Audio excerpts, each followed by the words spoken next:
Hey people, I should be live. It is 6:30, Monday, July 31st, the last day of July. It's around 24 degrees Celsius with very little humidity, which is nice. And I'm here at Parkside Drive in Bloor Street West, just right on the southeastern corner of High Park. There's an entrance into the park right here.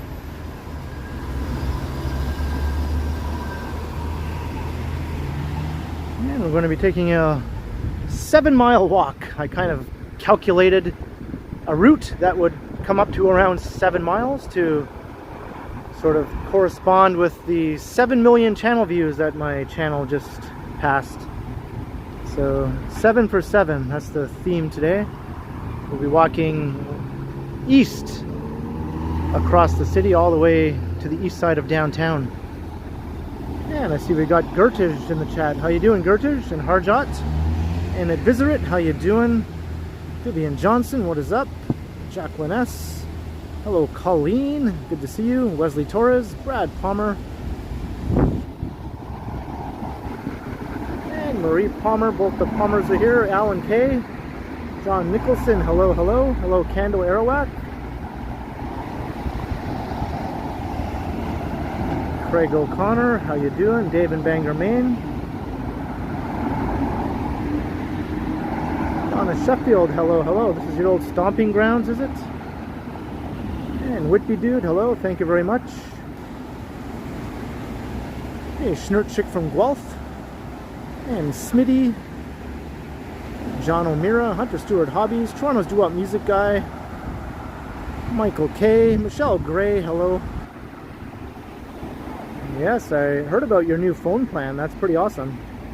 Mike Landry's in the house with a $7 super, 7 for 7. Thank you very much, Mike Landry, and welcome to the chat. I appreciate that. Tom Seeley, how you doing?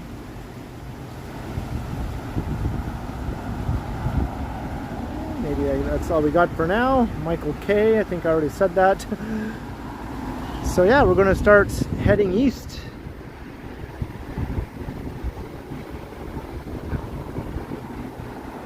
Hope everyone's been having a good day today. For a Monday, anyway.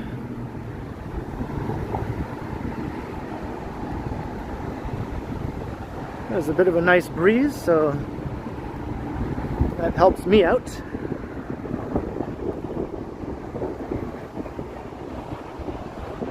Hey, Miguel, hello, hello.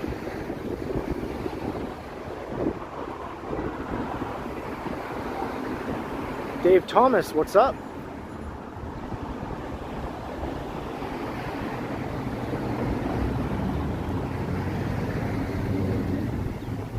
And there's no hiding from the sun right here. It is completely exposed.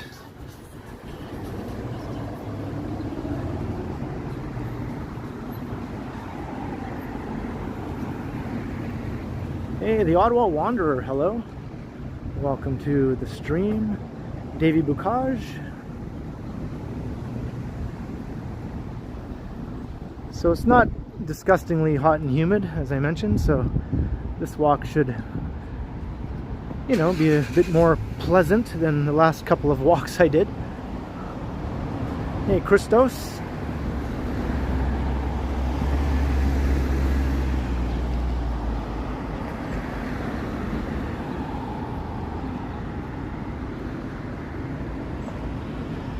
Yeah, I was thinking, should I do 7,000 steps? But I was like, well, 7,000 steps isn't very long. That wouldn't be long enough for a live stream. And then I thought, well, how about 7 kilometers? And 7 kilometers isn't really long enough either for the streams I usually do. And then I thought, maybe 7 miles, and that kind of worked out, so I just went with that. Even though I am in Canada, and I should be using kilometers, but miles it is. Hey, Ron Dios, how you doing?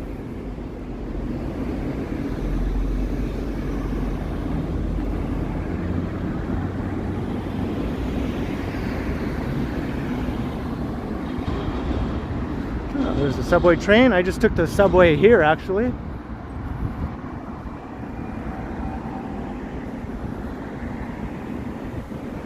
It wasn't too crowded. I got a seat on both lines.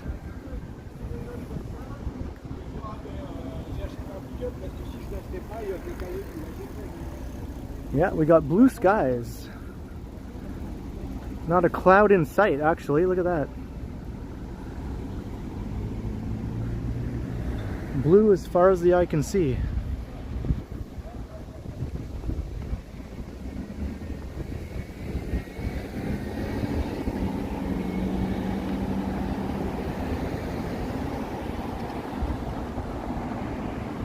Hey, the standing bear. Oh, I remember you from your former name. Good to have you back. And thank you very much. That's right, I'll be walking 7 miles. I'm not wearing my Batman shirt today, unfortunately. But I very much appreciate you returning to the stream and that awesome super chat. Thank you very much. I like your new name.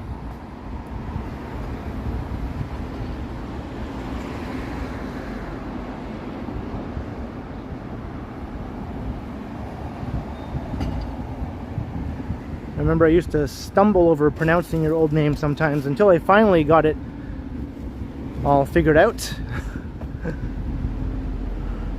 But the standing bear, no trouble saying that.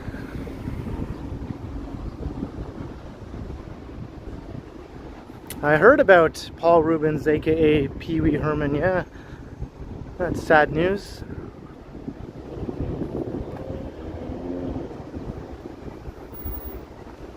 Hey, Lisa.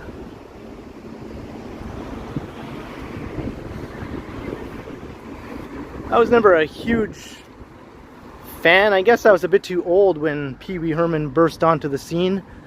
I know a lot of people who were kids at the time really loved him when he had his Pee Wee's Playhouse show and all that sort of thing.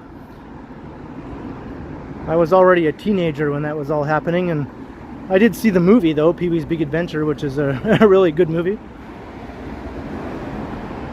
And he also played a vampire in the original Buffy the Vampire Slayer. The movie, before it was a TV show, it was a movie. And he starred in that.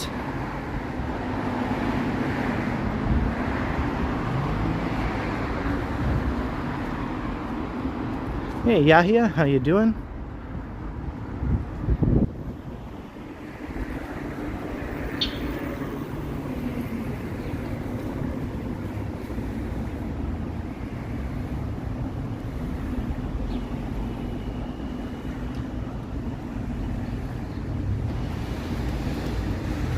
So I think the plan is I'll walk along Bloor until I get to Dundas, and then I'll go along Dundas for a bit, because I walked along Bloor in a recent live stream, didn't I? So I won't do that again.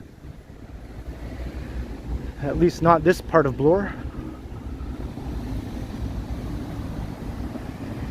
Hey Gabby, how you doing?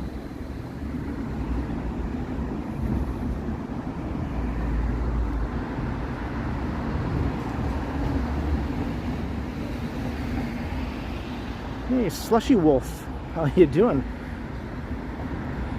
Did you ever encounter standing bear in the wilderness?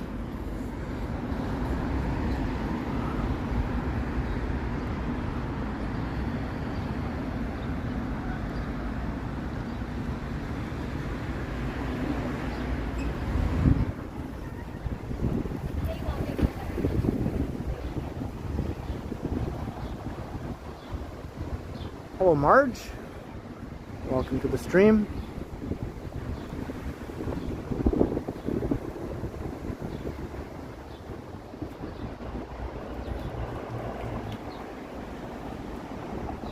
So when I was planning this route out, sort of a direct route to Regent Park from High Park isn't quite 7 miles, so I kind of planned a few little diversions along the way that will add a bit more distance, stretching it out to pretty close to 7 miles.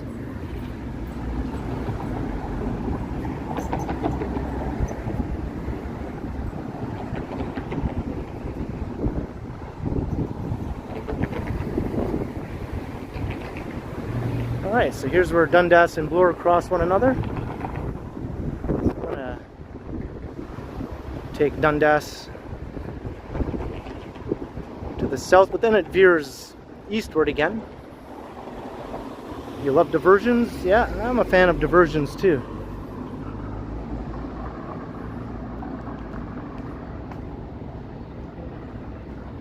Well, where Mr. Stride's going will be everyone's eventual, I guess, surprise in a few days' time.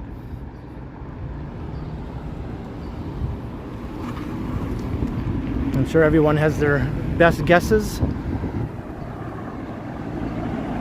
Hey, Alan K. $5. Congrats, Ken, on the milestone. Root beer cheer. Thank you very much, Alan K, for the $5. I appreciate it very much.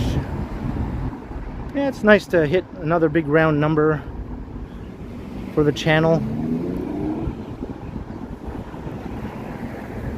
You only get so many of those big round numbers, so I try to recognize them whenever they come around.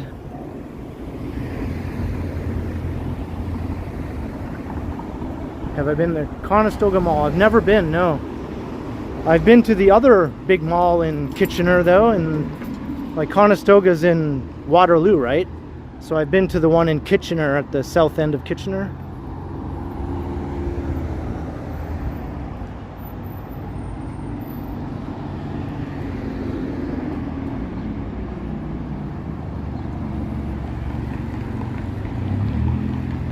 Hey, Andy Wood, how you doing?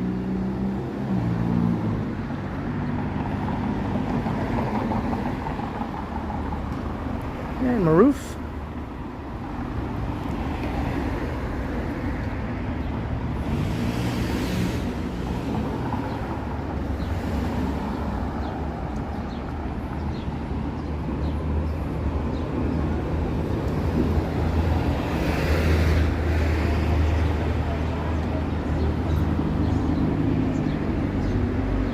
Hey, Nancy Mattis.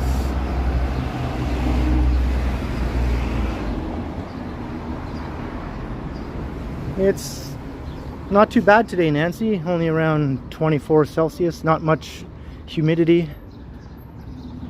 Nice breeze. It's a pretty decent, just normal summer day. Or evening, I guess.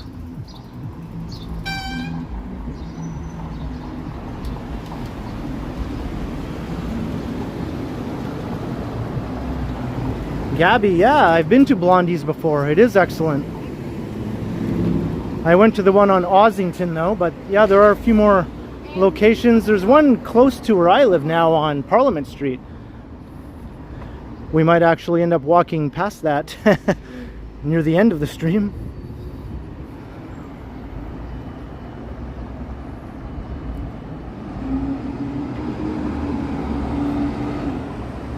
Alright, so here's where Roncesvalles continues on to the south and Dundas veers to the east, so I'm going to head down Dundas.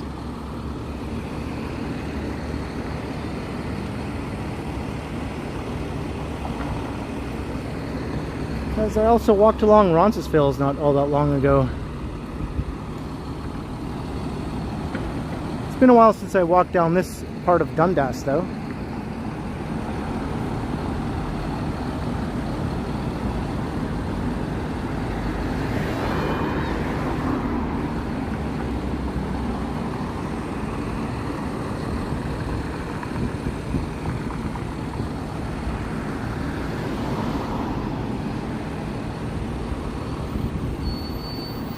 And can I cross? Yes or no?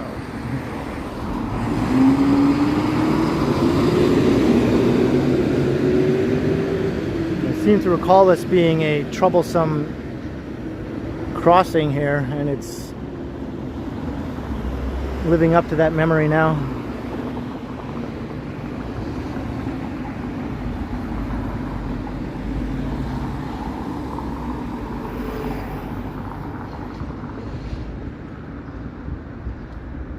I'm going whether or not it says walk, I'm going.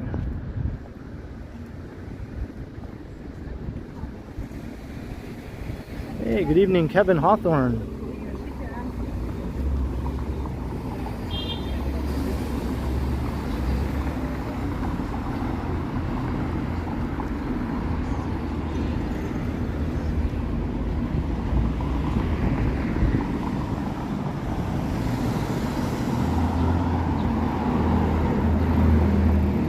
Yes, but with a cause that time, right, Lisa? You can only stand there like a doofus for so long before you think, you know what? I can just cross here because there's no cars.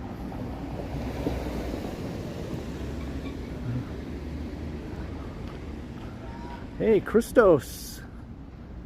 777. That's an awesome amount. Thank you very much, Christos. I will indeed do my best to keep up the work. Hopefully it'll be great. Thank you for your support.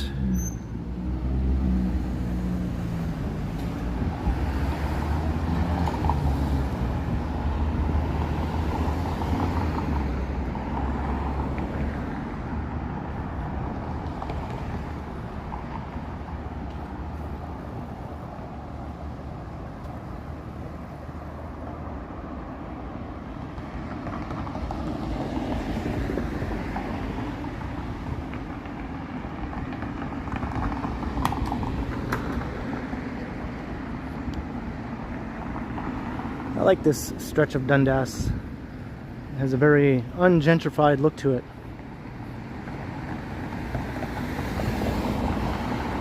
Like, nothing has changed much here in 30 years. I know there are a few places here and there that are kind of new and hip and all that, but when you just look at a block like this, it's like, yep. Except the cannabis store has to come along and ruin it. Oh, jeez. Of all places to ruin an otherwise very 90s looking stretch of street here. Hey Marge, $7. Congrats on the big 7. May there be many more. Thank you very much, Marge. Also for your awesome support.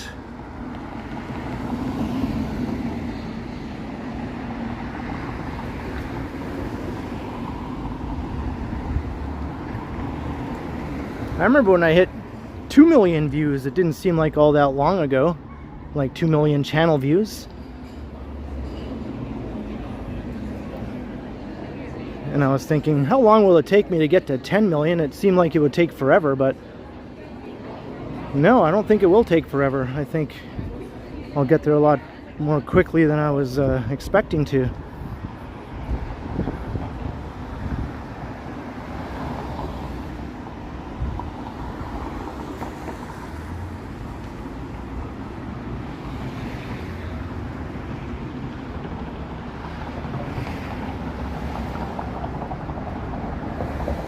Yeah, not too many condo towers around here, that's for sure. You don't really see towers on these sorts of old commercial strips anyway, even like Queen West and College Street and most of Bloor Street through the annex and all that. You don't really see towers there either. And that's good.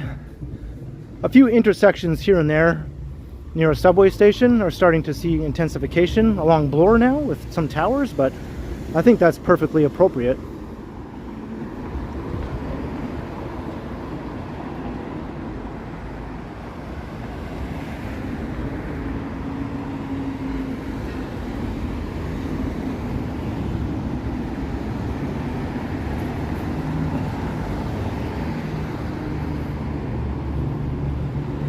Crossing Howard Park Ave. Hey, Wing Zero's here. What's up?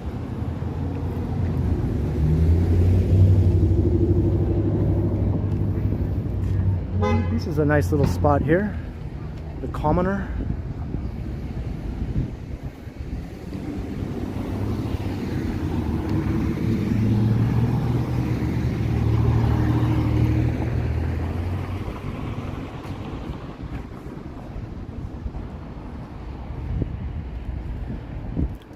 Well, hello, viewer from Russia, whose name unfortunately I don't know how to pronounce, but welcome to the stream.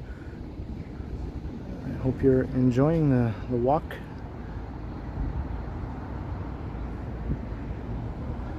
If anyone knows how to phonetically translate that name so I can pronounce it, just type it in and I'll do my best.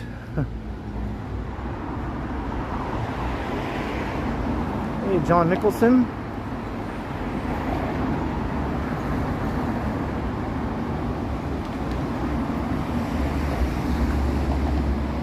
Hey, David's Life. Hey, no worries. Hope your laptop is alive again.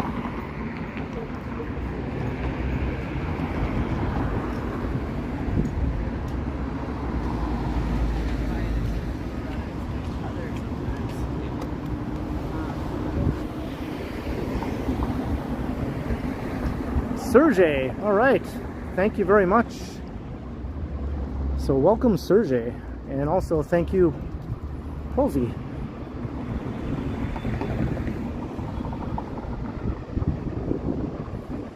That's a fairly common name.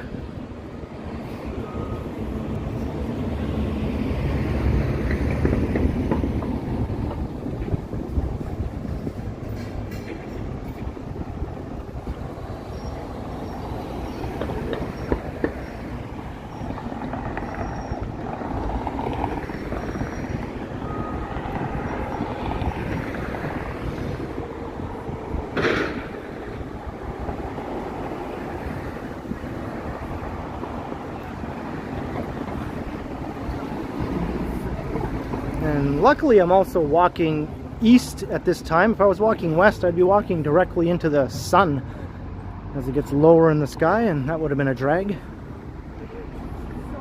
So I'm doing something right for once here, walking in the proper direction. Hey, Pine Sol, good evening.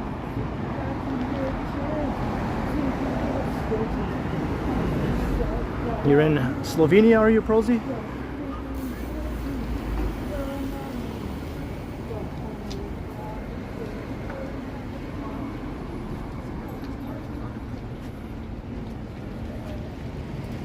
Yeah, I found some shade here.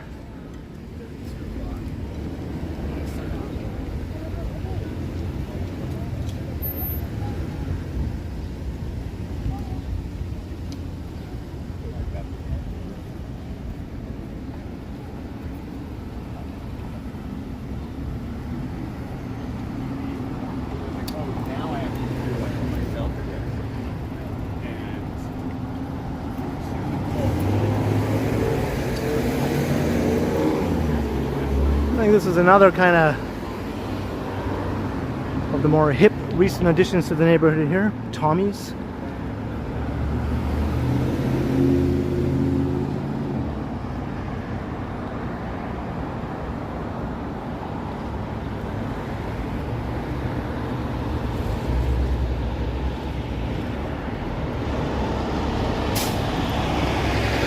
What's wrong with that dude? Well, who can really say? He's just sort of humming and singing to himself. He seems happy enough for the moment, so I guess we'll just take that.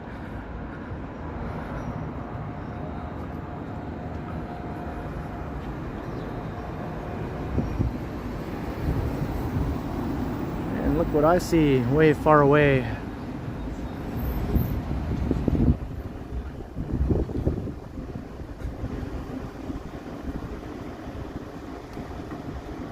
We'll eventually walk further than that as we make our way 7 miles to the east.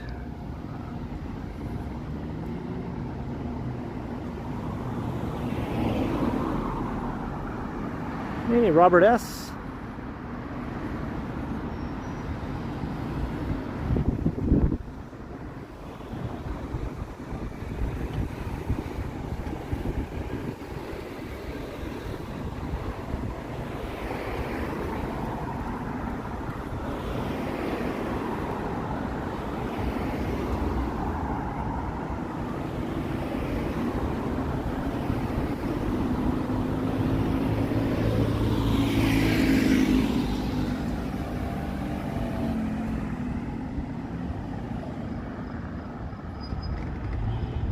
Just going over the bridge over the rail corridor. No trains have come by though.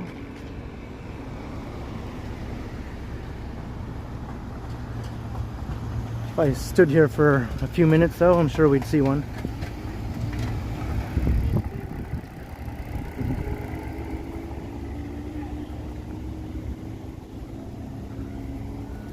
Yeah, it's definitely warm enough out to go shirtless if that's your cup of tea.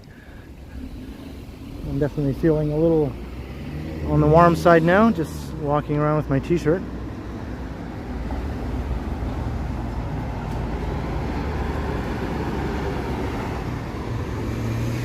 Let me cross here.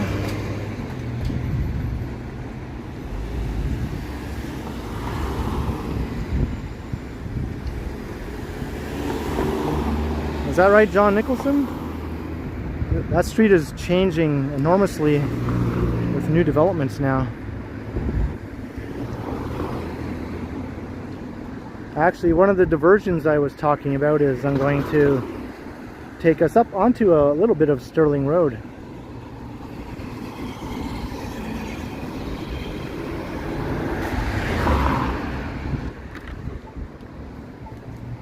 Okay. Hey, have a good night, Christos, and thank you again. I hope to see you in the next one. Be sure to catch the replay later of this.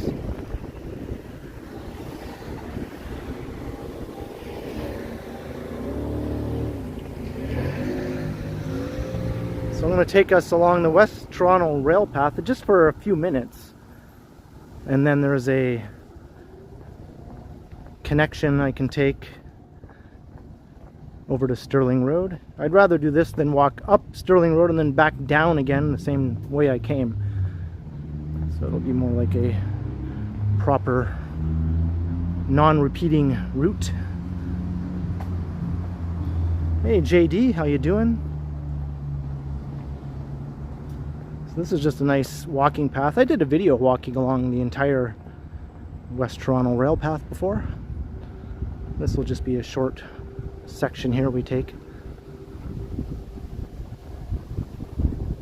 Hopefully there's no signal problems walking through here. I almost expect it though.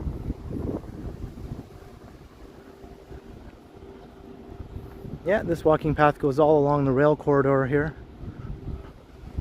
It's an awesome place to do some train spotting if you're into that. And we'll be going near the chocolate factory over here, the Nestle chocolate factory. I can already smell it. The air literally smells like chocolate right now.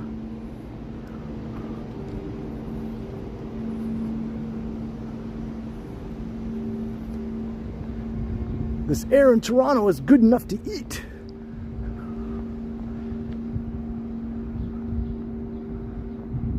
I think I see a train coming.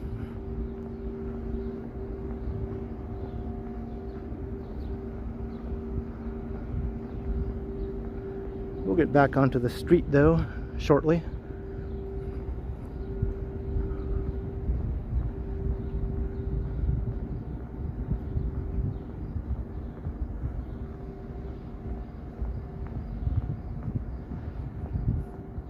It is a perfect place to watch trains.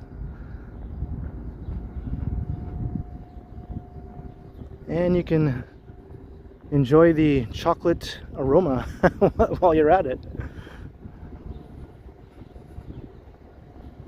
Hey, Peter Bradfield.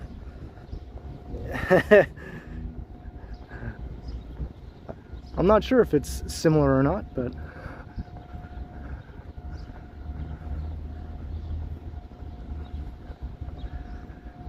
I prefer to think it has nothing to do with what was going on in the movie, though. That doesn't sound like very much fun to me. Oh, here comes a Up Express train.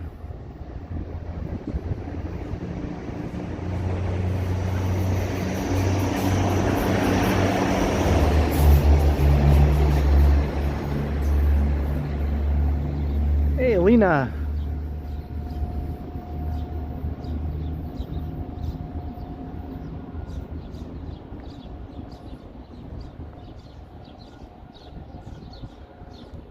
That's the train you take between Union Station and the airport. And a couple of stops in between if you don't want to go all the way. I took it to go to Weston in a recent video I did walking through Weston. And the train ride is included in that video too. Only took about 15 minutes to get from Union Station to Weston.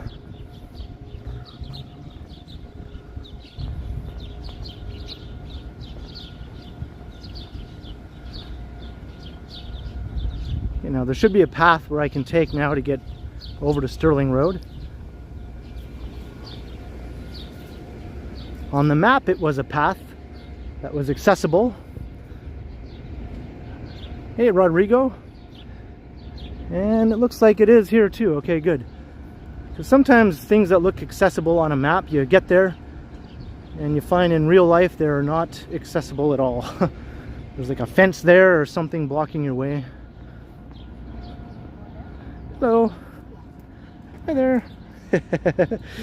Hello. Hello. The friendly dog.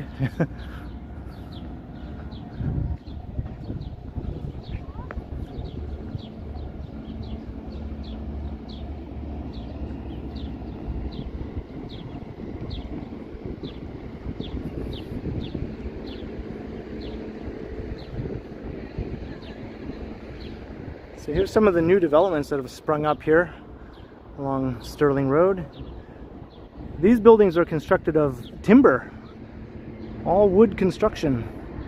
Well, I mean the frame anyway, obviously not the the cladding and all that, but all the framework is wood. You can actually see it over here.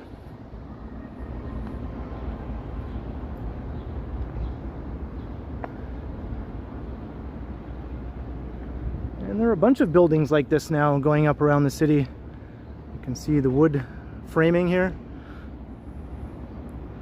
So the whole thing is done like that. And this one next door too, it's even a bigger building. And there's a couple more on Queen's Quay in the East Bay front.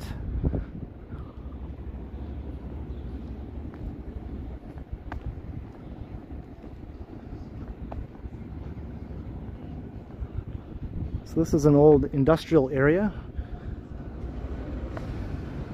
that is transforming bit by bit.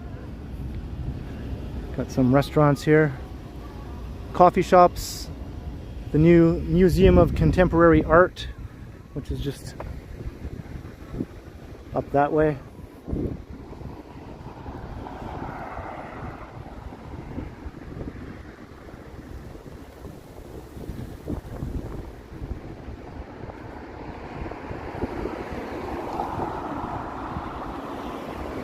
So that tall building there behind this wood building I just showed is the Museum of Contemporary Art. It used to be called the Automotive Building, and it was completely derelict and covered with graffiti for years.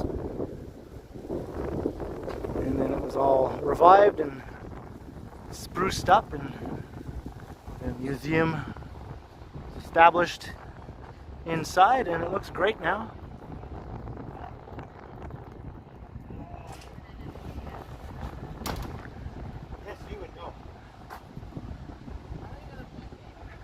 And my cover photo on my YouTube channel on the main page is of Batman looking over the skyline at night with all the lights. Well, that photo was taken from on top of that building, on top of the old automotive building. So that's the building Batman is looking over the city from.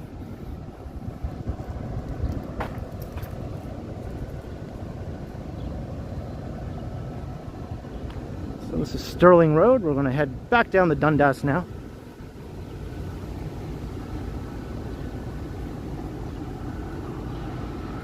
And here's the Nestle chocolate factory. Hey, Zach Thong, how you doing?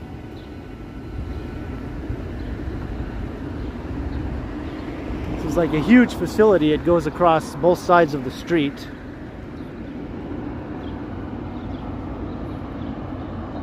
Hey, you're old Bumblefoot. I'm waving back.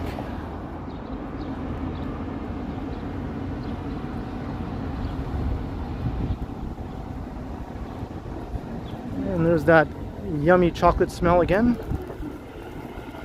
Wow.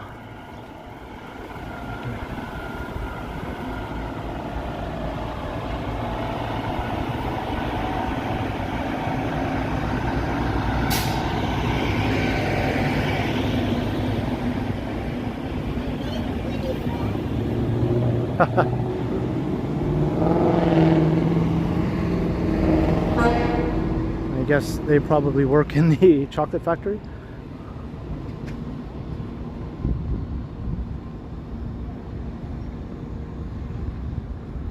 I don't think they have a retail outlet here. It would be cool if they did, right?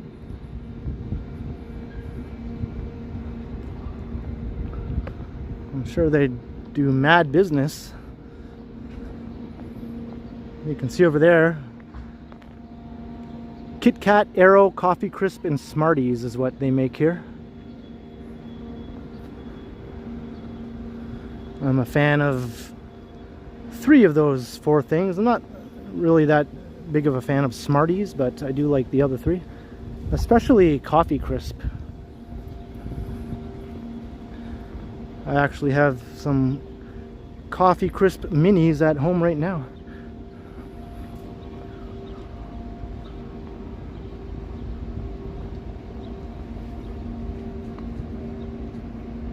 I don't know if it's ever been used for anything related to TV or film.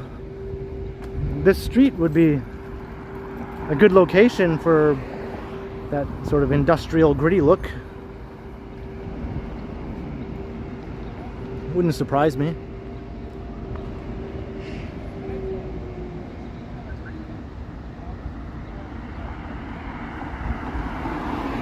How do I like my coffee? Crisp, that's how I like it.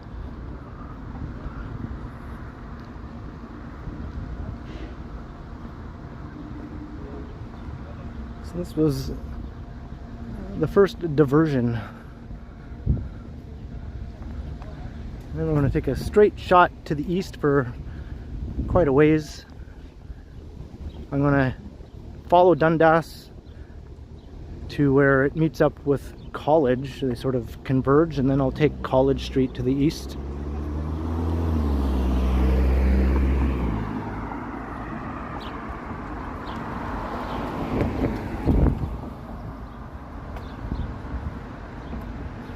Still smells like chocolate.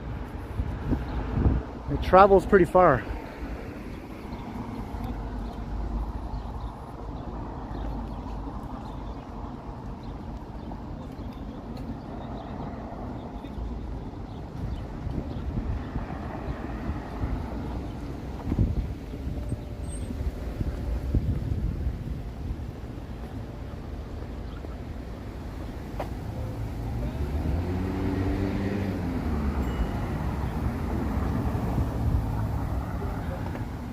Alright, we're back at Dundas.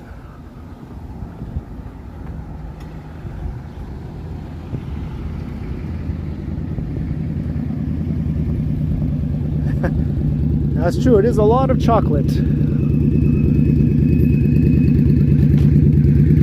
I'm just envisioning big, giant vats full of bubbling chocolate. Imagine falling into one of those as the way to meet your maker. What a way to go.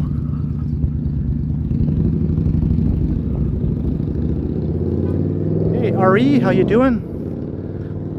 Welcome to the stream.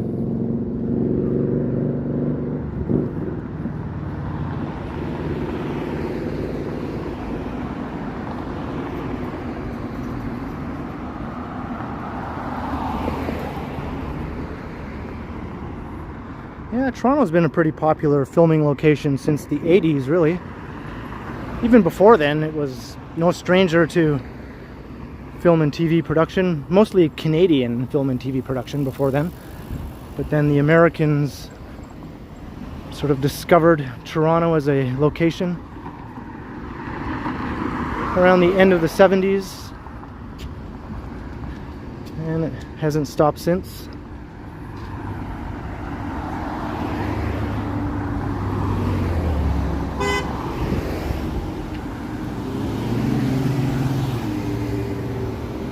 Alright, so here's where College Street and Dundas come together. So there's Dundas there. This is College. I'm going to walk along College. You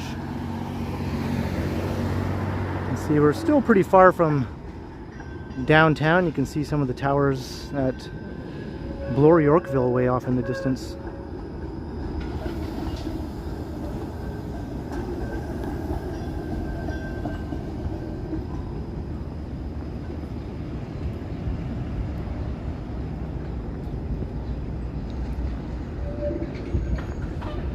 I think the first big Hollywood movie I saw in the theater that was filmed in Toronto, where I actually noticed that it was Toronto, was the first Police Academy movie.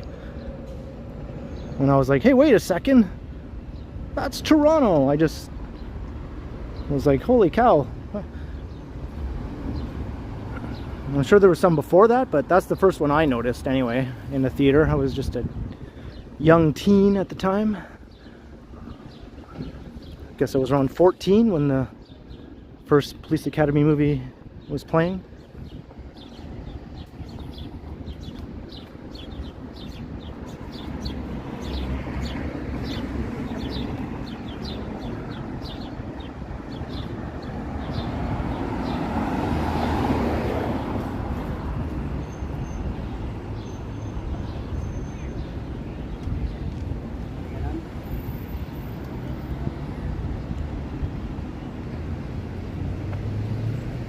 Here's Lansdowne.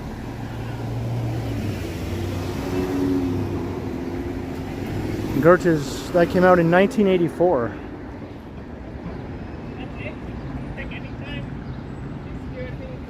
The opening shot of the movie was a torrential downpour, like a thunder and lightning storm over the financial district, and all the bank towers were clearly visible, and I was like, hey, that's the TD Centre, that's First Canadian Place.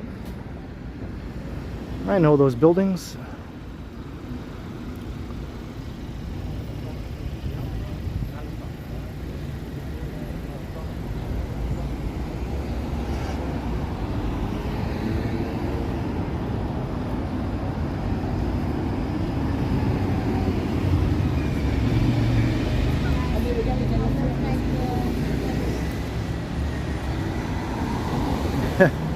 Cheap car wash. A lot of people are taking advantage.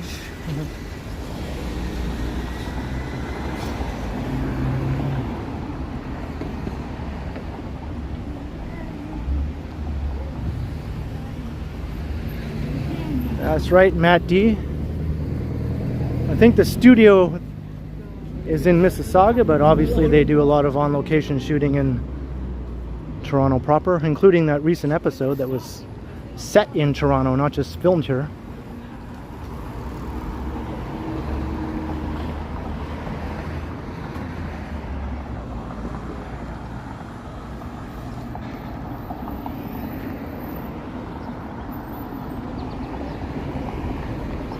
Hey, Chico in the van is here. What's up?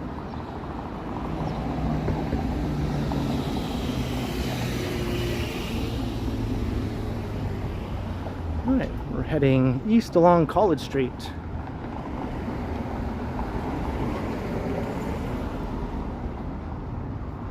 Eventually we'll go through Little Italy along the way.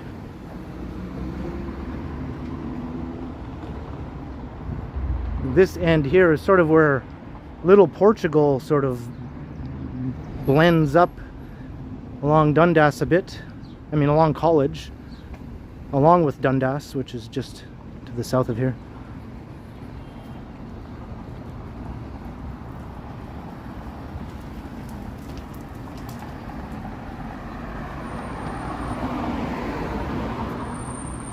Yeah, that's right, Matt D. A lot of stuff has been filmed there at the Lakeview.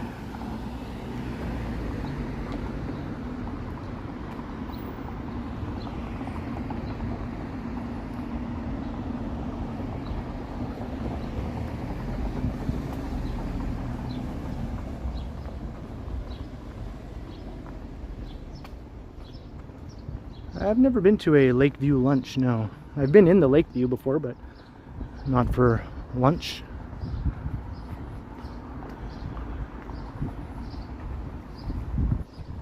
I heard they got a new menu, and a lot of people are not too impressed with the changes. I don't go there often enough to know, but that's just what I read. Hey, upstate New York Bob, welcome. How you doing?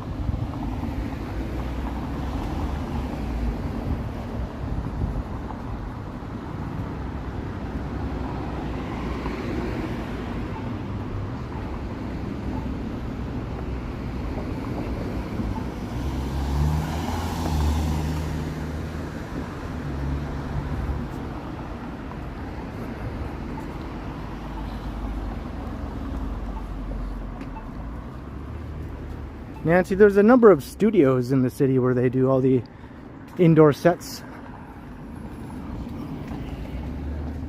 There's an area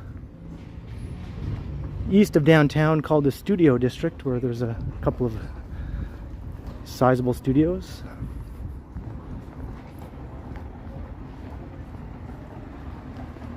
Hey, Intuitive Imprints, how you doing?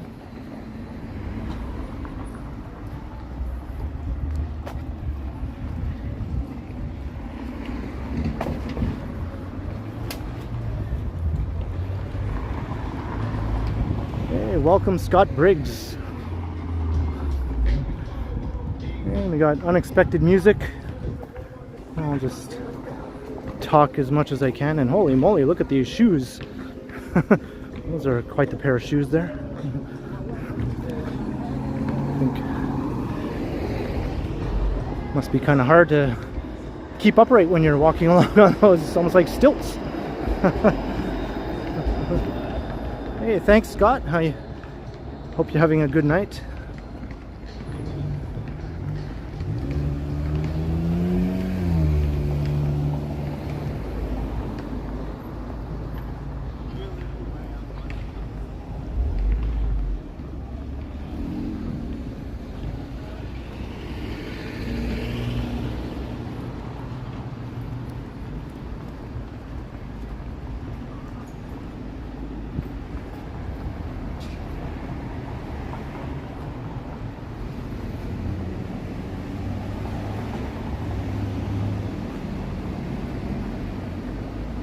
That's true, Gertish, yeah. I didn't like that movie that much. I much prefer the original RoboCop movie.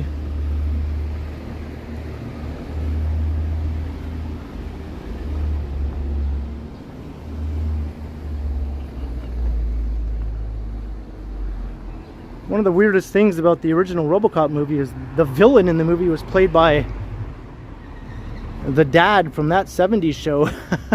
It's kind of funny to see him play a role like that after you've known him for so long from that 70s show, and then to go back and go, hey, wait a second, that's him? He's evil? He's crazy? What? And he is scary in that movie. He does a good job.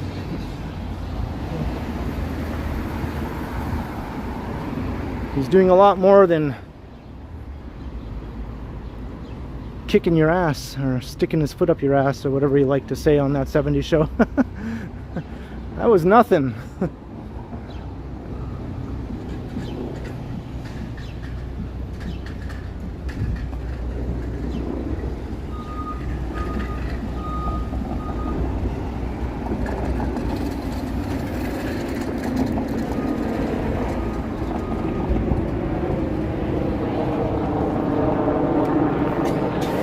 Chico in the van, awesome.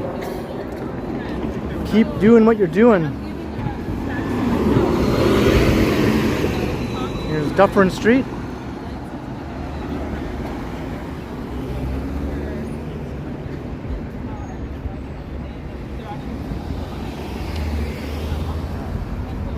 Hey, Mike Kirk.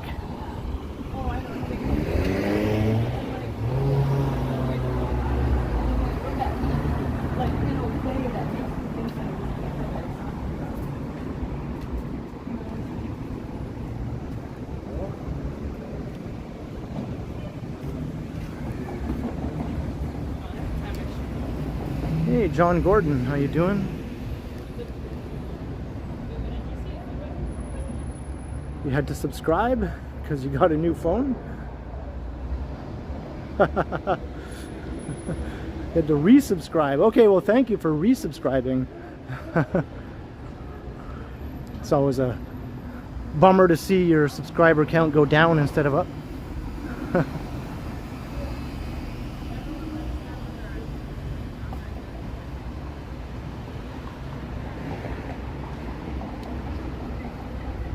Alright, so we're still making our way east along College Street. We're going to be coming into Little Italy shortly. And I'll take us through that neighborhood. And I got some nice shade here.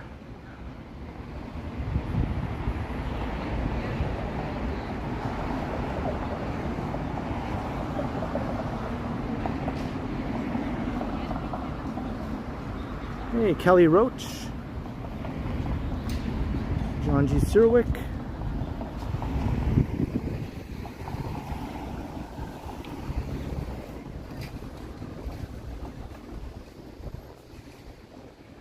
She was just trying to figure out what the heck I was doing. A lot of people are still very confused when they see a gimbal. And gimbals are strange looking devices to many people. It's like, what is that thing?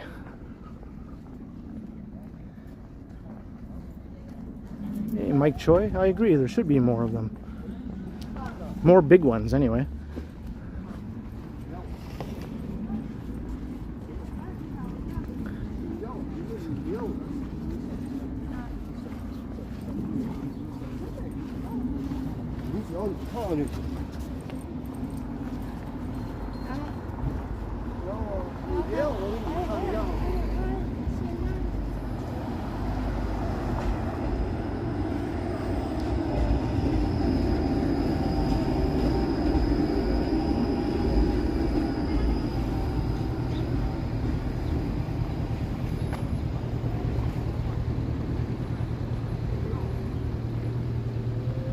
Hey, much appreciated, John G. Sirwick.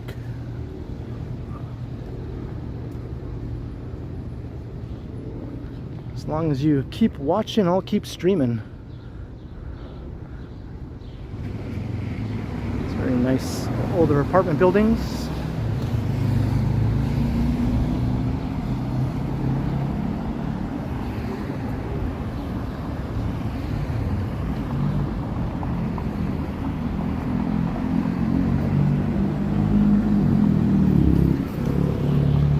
Yep, Open Bob, 7 miles is quite a bit further than 7 kilometers.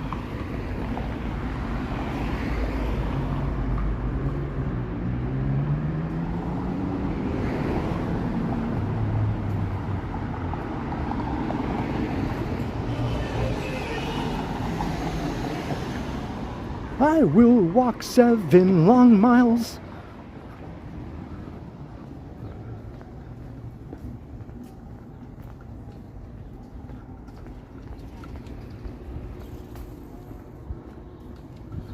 I have the original RoboCop on VHS. I put it in one of my shorts. I made a short. It was a 30-second tour of my apartment. And at the end I showed my RoboCop VHS.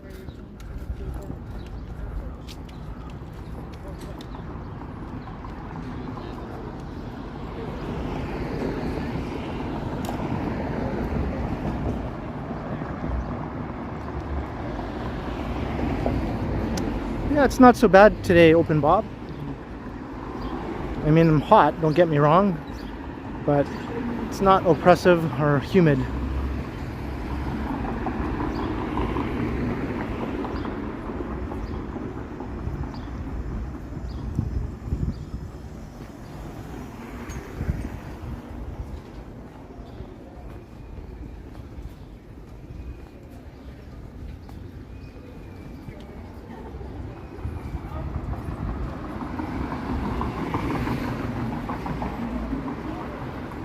Making good time. We're almost an hour in. I was thinking this walk might take around 2.5 hours altogether, or thereabouts. Hey, Kelly Roach, a $10 super chat. Thank you very much, Kelly, for your generous support. I'll definitely put that towards the refreshing beverage fund, or maybe the burrito fund, or half towards each.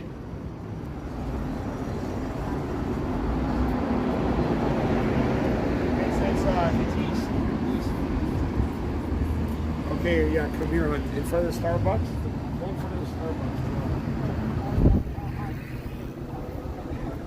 Starbucks. Just crossing Dovercourt Road.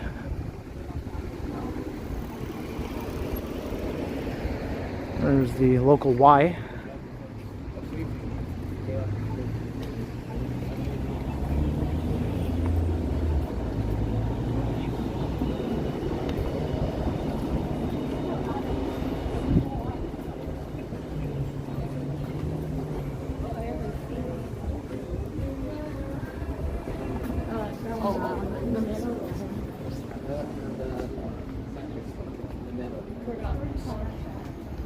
Design, okay? Even though that is I think the last time I walked through this stretch was when I recorded the Taste of Little Italy walk. That was a nightmare and a half. If you don't know, I detest extremely crowded street festivals where you can't move.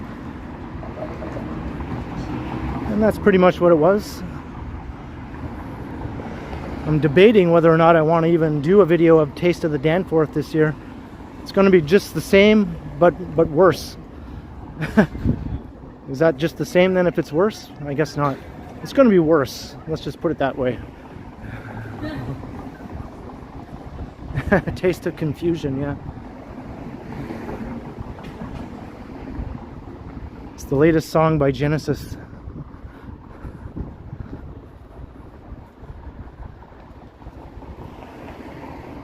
I like this place. My Little Bike Shop. How cute is that? And those are little bikes. Look at them. They didn't lie. Is it all little bikes in there though? Is the shop little or are the bikes little? Right? That's the question. Which is it? What's little? I have to know.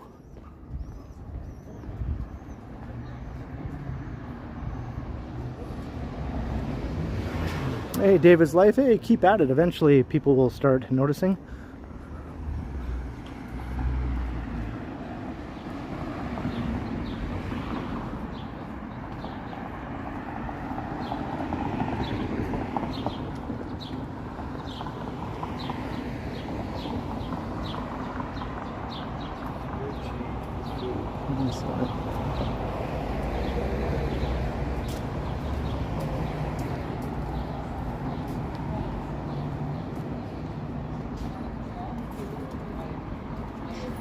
Open.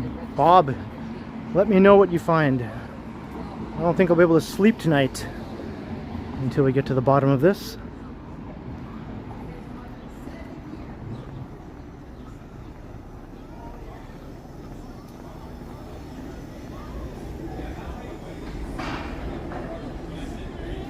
They're growers, not showers.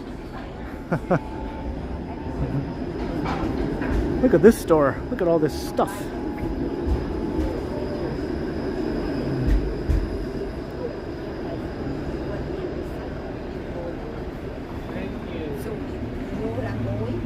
I think my mom would just get lost in there and you'd never hear from her again. She loves those sort of little knick-knacky type things. Hey, Ramsat.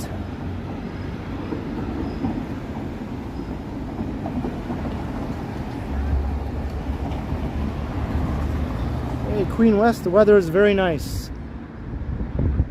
The heat wave is over for now.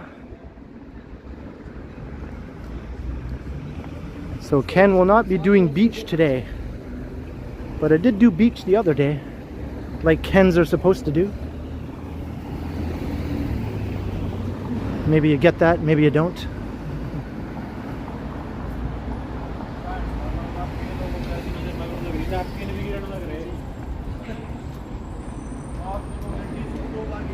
The Night Baker, Lay Studio, or is it LES Studio?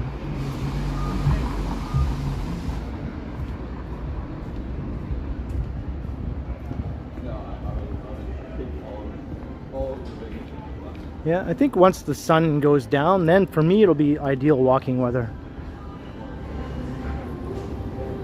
Like low 20s, maybe late upper teens, low 20s Celsius with a nice breeze. That's what it's all about. Starving Artist Waffles. Hey, T-Dot.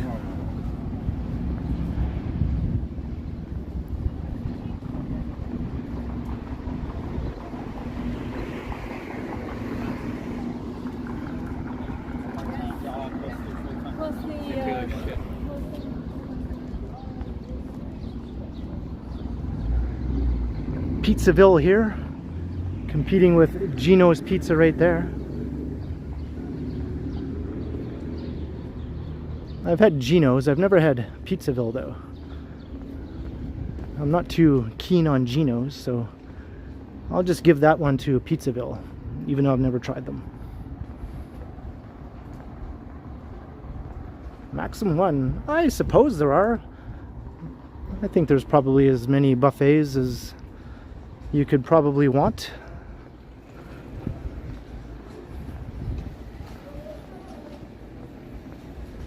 Or need.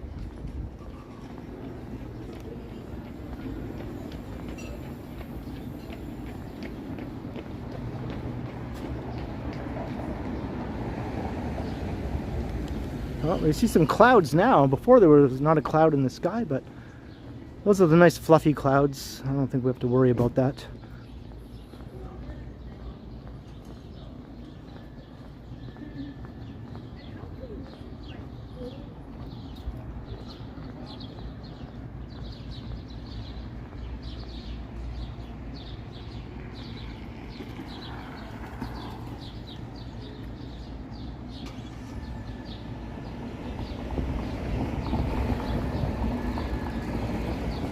Here's a Toronto Public Library branch.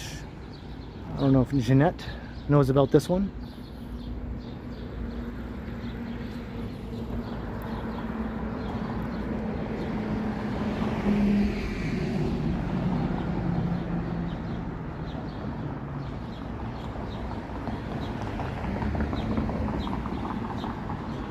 So we're coming into Little Italy now. Starting to see some Italian themed restaurants a little more often now.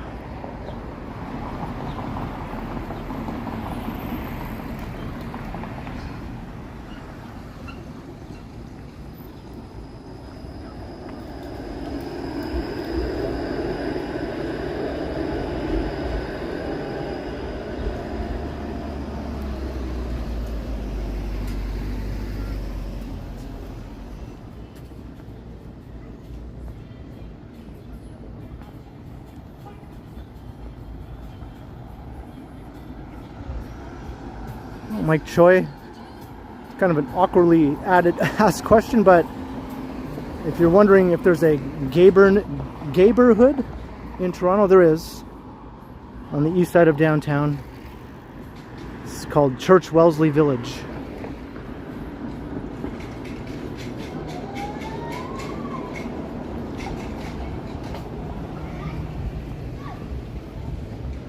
So welcome to Little Italy.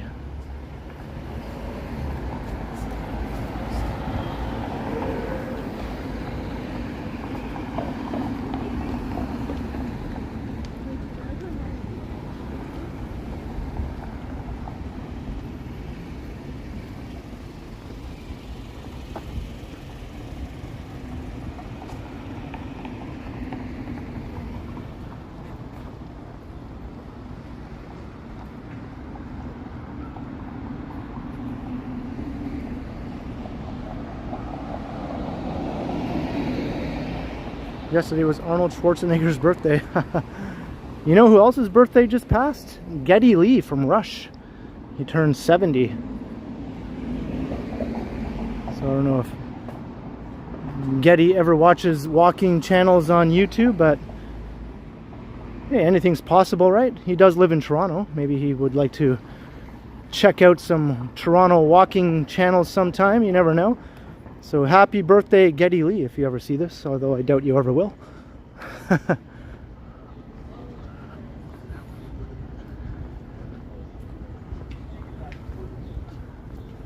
I wonder if it's even the same one. So Joe told me.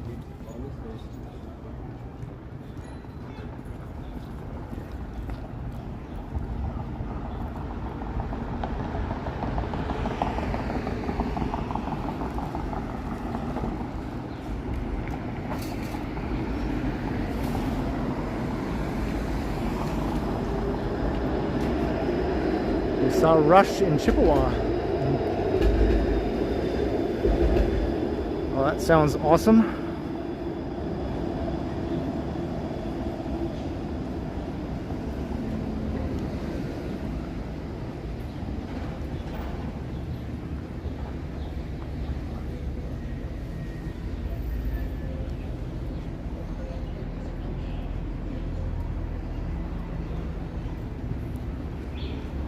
Who knows, one day we might run into Geddy Lee on the street. Anything is possible, right? Especially if I walk around the area that he lives in.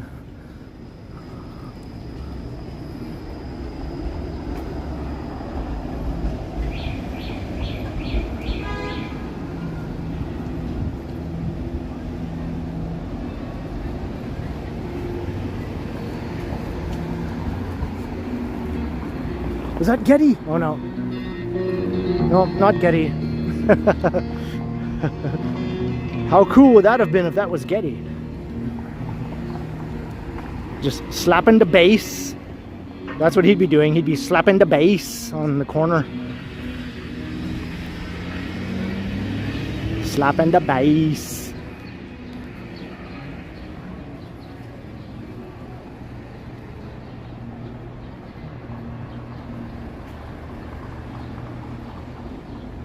Oh, is that right, Peter? Yeah, I didn't hear about that one.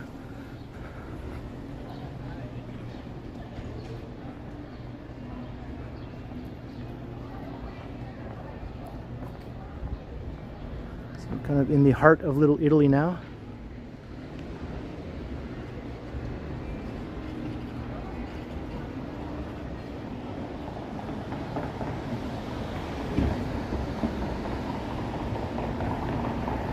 Salesman!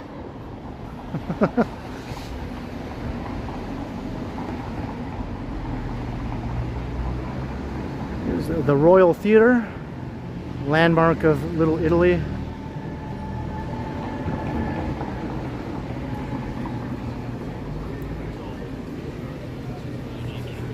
Our goal is to come out of farms healthy.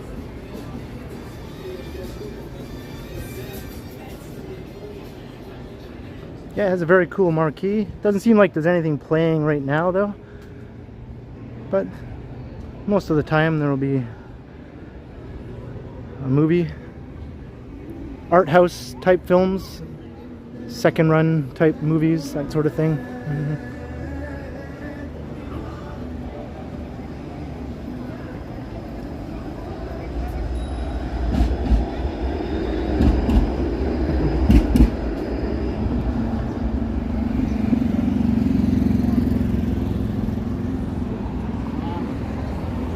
And here's another landmark of the neighborhood here, Cafe Diplomatico.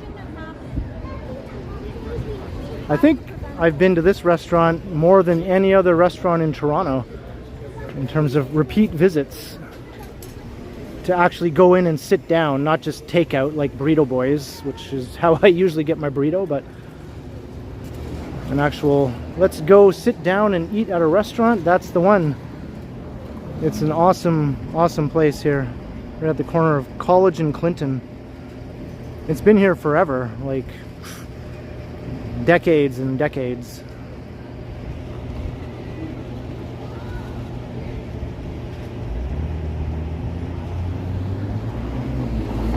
Yeah, I knew Getty lived around there somewhere, sort of in the Rosedale area.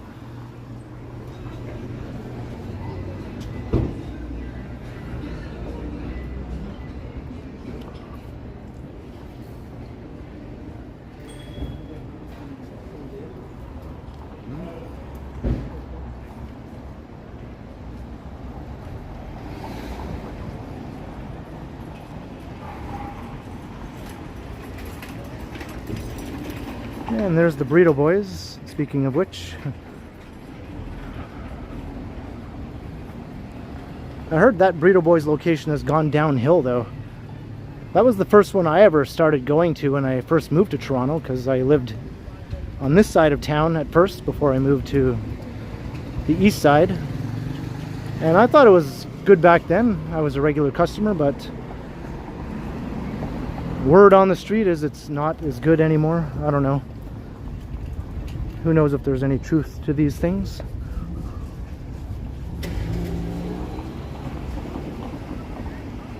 Here's another popular spot in the neighborhood. The Big Chill ice cream parlor.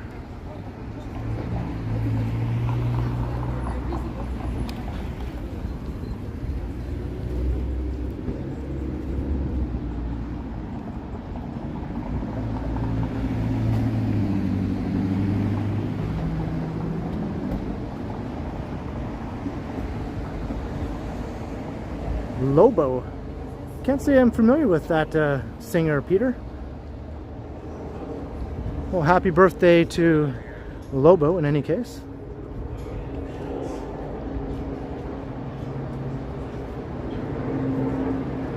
Yeah, that's right. These bike lanes are looking pretty good now. Look how wide they are. And that very big separation between the traffic and the bike lane.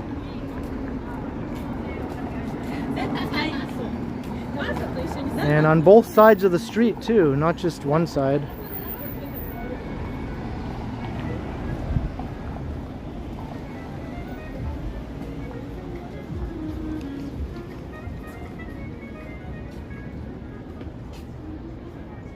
Yeah, I like it too.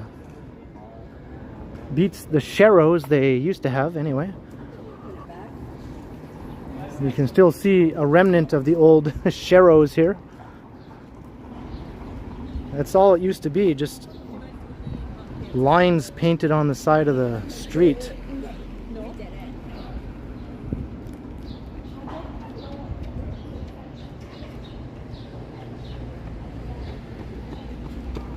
Yeah, some of our more recent bike lanes tend to be a bit wider and with much better separation now between the traffic. So that's a new trend that seems to be going in the right direction.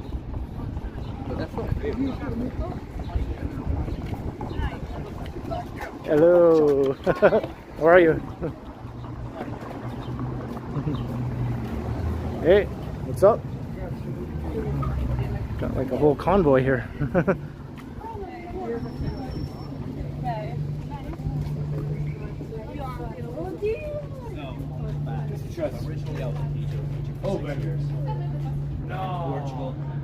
I think they were speaking Italian. Maybe some Italian visitors checking out Little Italy. Hey, Greg Hubers.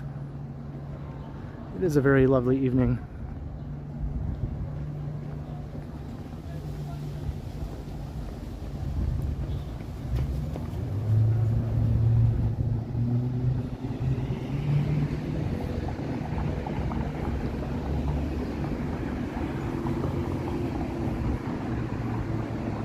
Like they haven't put the asphalt down on this part of the bike lane yet.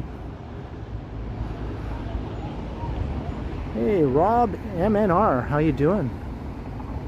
And I just spotted the CN Tower between all the clutter.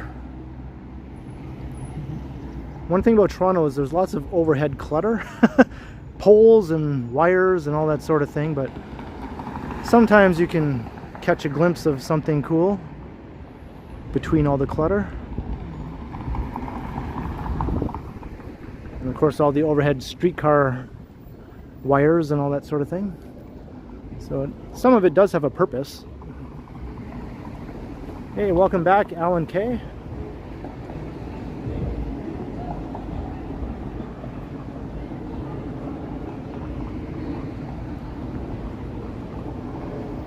Kelly Roach, is that another $10 super chat? Well, thank you once again, Kelly. That is awesome and amazing. I very much appreciate it. Now I'll put one of your supers towards the refreshing beverage fund and the other one towards the burrito fund. Thank you so much.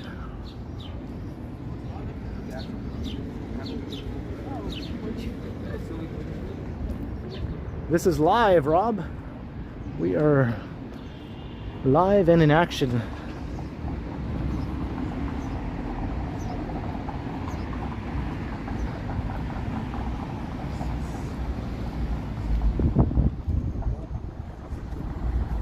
If you don't believe me, I can go like this.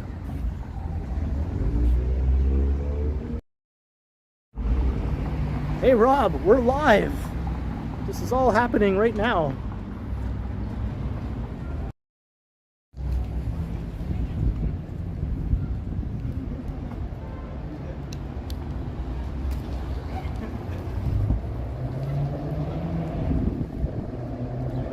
Hey Chuck Diamond, what's up?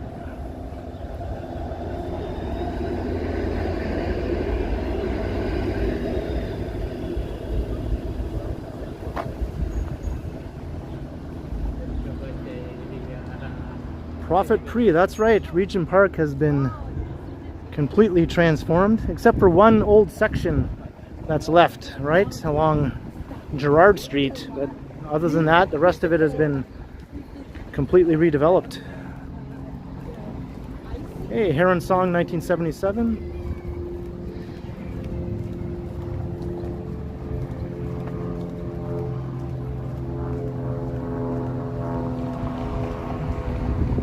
Kelly Roach, hey, you know what? I could probably do that sometime.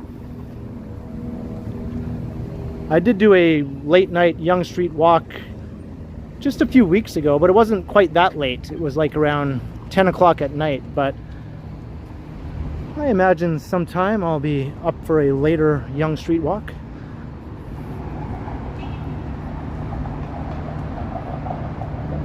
Hey, thank you very much, Rob, for the £5 super chat. I very much appreciate your support also.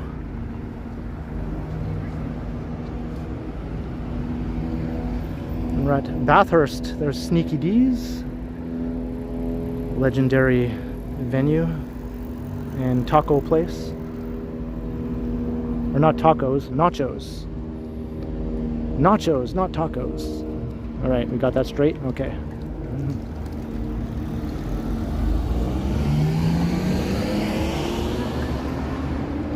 Sebastian, I'd say Toronto is just as friendly as any other big North American city.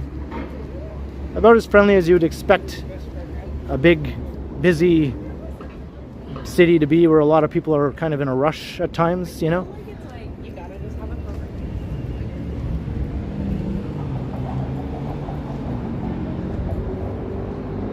It is a bit fast-paced compared to some other places, so some people perceive that as being less friendly when people are rushing around and less likely to stop and smile or smell the roses or whatever, but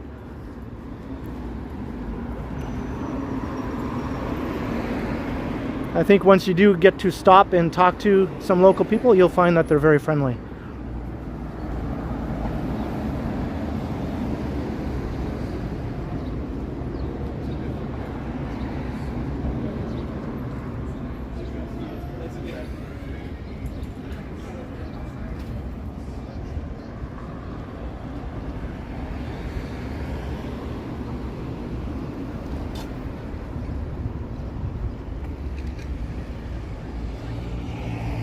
Check my battery. I'm at 39%, so I think I'm going to plug in my power bank here, just so I make sure I make it all the way to Regent Park.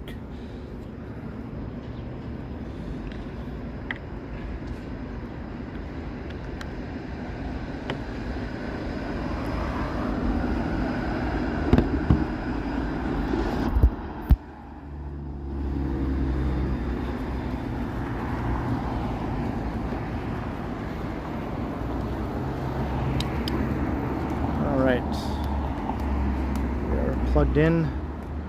Now let's hope the power bank works properly.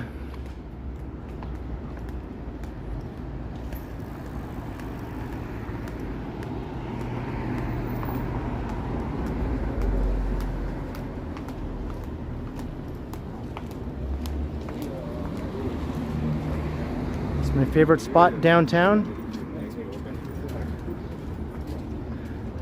Probably like Berksea Park, where the big dog fountain is. That's a nice spot to just chill.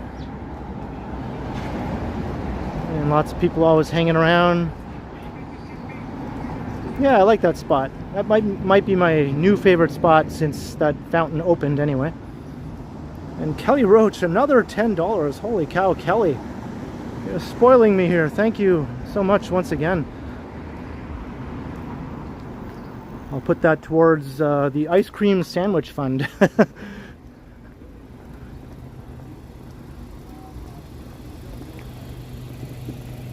Hey, Jeff Baloney, ferry.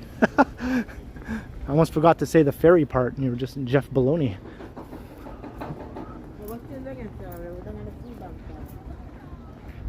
And violin chick. Hey, welcome, welcome.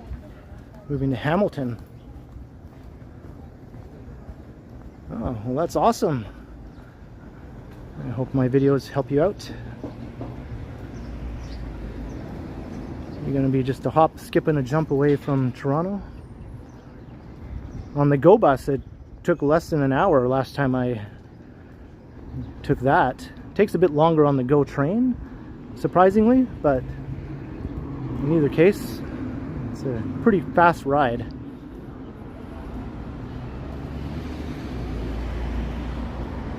Kelly.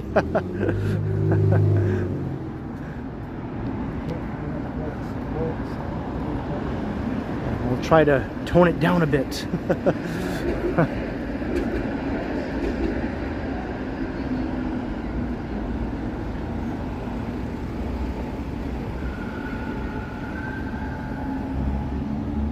How many miles have I walked so far? I'm not too sure.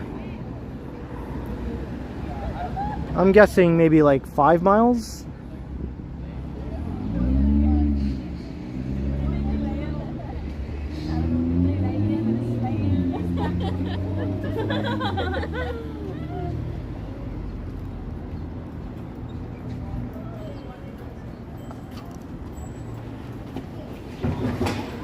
Oh, what the heck happened over here? Somebody took a spill there on their bike. I think he ran into one of those pylon thingies. Well, he seems all right. I think he's just laughing it off, so yeah.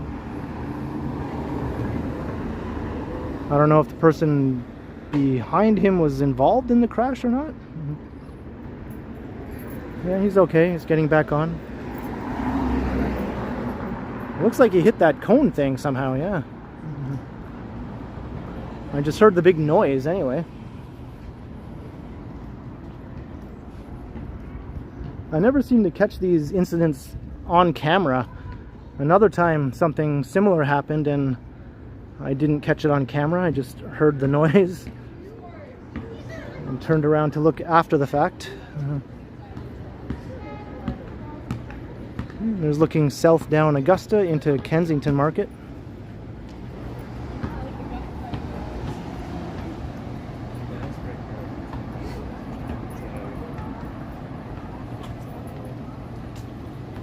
Profit Pre, oh for sure downtown is way different. Everything is older, denser, way more walkable. Basically way more appealing in my opinion, but some people prefer it away from downtown. To each their own. He hit a safety pylon, yeah, somehow. A very brightly colored safety pylon. So this is Major Street. I'm just going to take a detour north here for a few blocks. This is just a nice residential side street. This is my second diversion of the stream. We did the first diversion along Stirling Road and the West Toronto Rail Path. So this is diversion number 2. We get to see some very nice old Toronto style Victorian homes along here, and some more modern ones, of course, mixed in here and there, but mostly old Victorian homes. 19th century. Nancy Mattis, $10 towards my local beverage centers and Tim Hortons, or favorite eateries, hot or cold. Thank you very, very much, Nancy, for all your awesome support over all this time you've been watching the channel. You've been a huge supporter, and I very, very much appreciate it. It's always great to have you in the chat.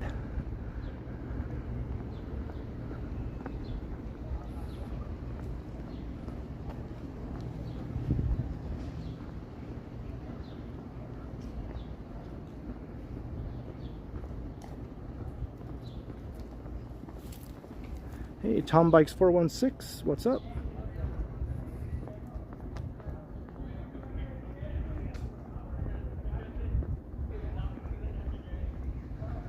Yeah, very nice quiet side street. This is pretty common in Toronto. You have a very busy main street with all the old commercial storefronts and restaurants and streetcar line, lots of activity, and then just steps away you'll have a nice quiet side street like this.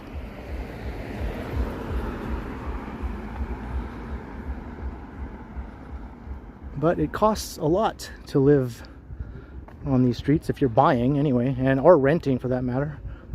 You're going to be paying a lot.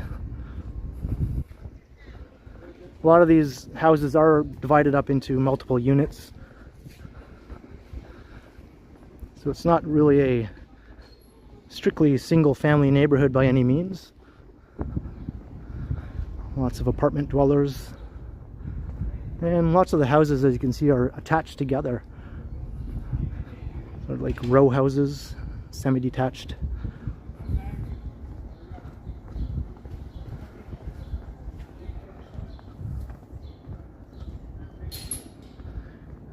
Well, for sure, David's life, I like to venture onto the side streets.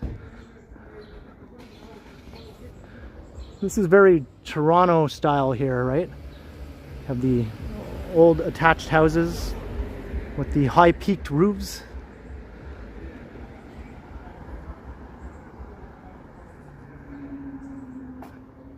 There's another one here. It's like a little row house.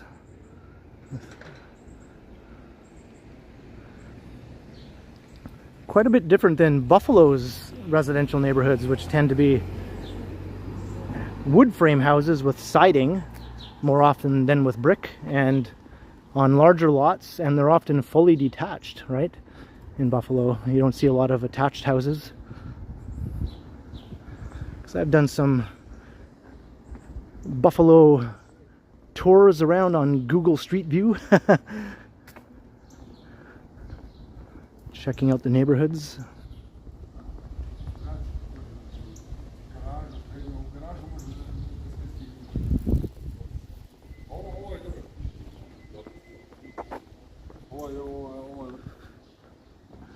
I think the main difference between Toronto's old neighborhoods and Buffalo's is things are packed in a lot more tightly in Toronto. Everything is denser.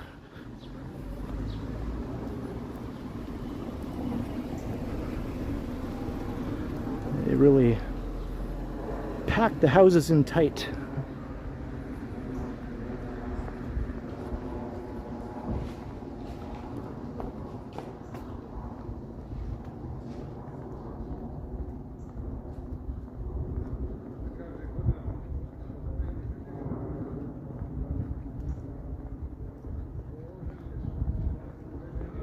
There's Greenberg Lane.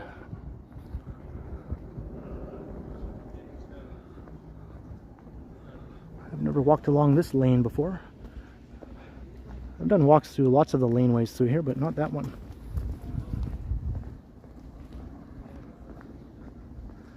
Yeah, the old neighborhoods close to downtown are definitely the land of attached houses.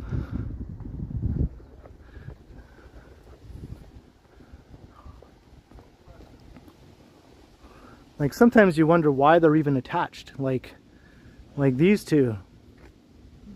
Like, why is this one on the left stuck up directly against the one next door? It doesn't look like it needs to be. Like, they're completely different styles, right? But yet it's still completely attached to it.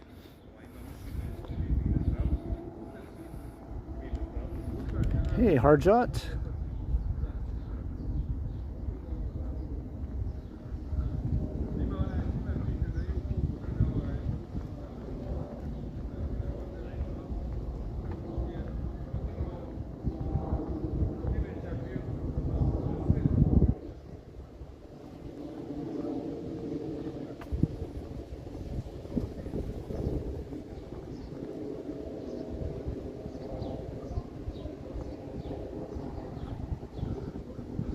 Some nice ones here. Got the classic peaked Toronto roof here, and they're all attached together. It's like a big row basically. Goes all the way down.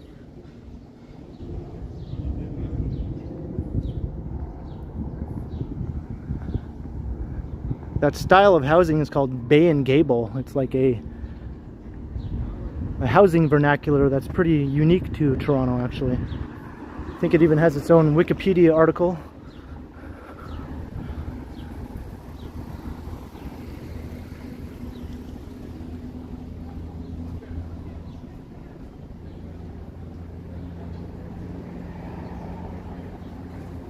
Hey, Divyesh, hello, how you doing?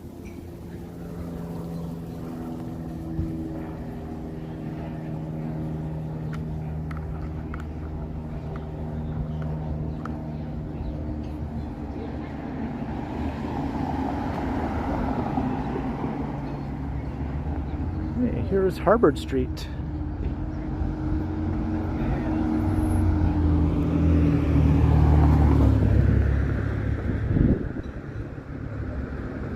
I think we're in Lisa land now. I don't know if Lisa's still here, but this is her neck of the woods.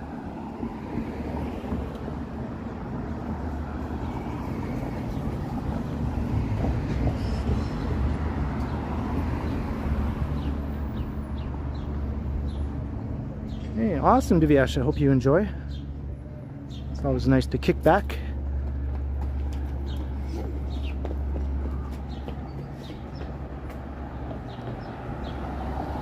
Matt, a lot of houses in the annex are bay and gable, but not all of them. There are a lot of other styles in the annex also. Like the turret style houses. I don't know what other name they might have, but the annex has a lot of those with the turret. Those are very nice homes too.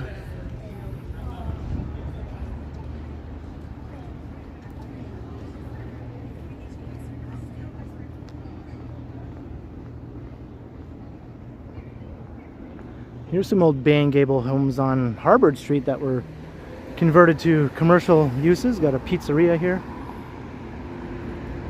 and a dentist's office. And Magic Noodle.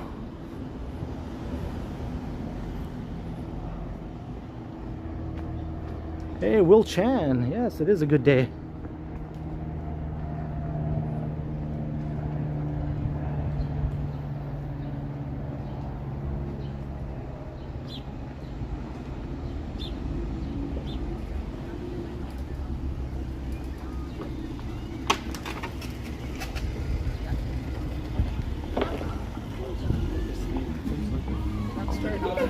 Oh, I got Sudden Jackson 5. Sorry, Michael, but I have to talk over you as much as I enjoy these old school tunes.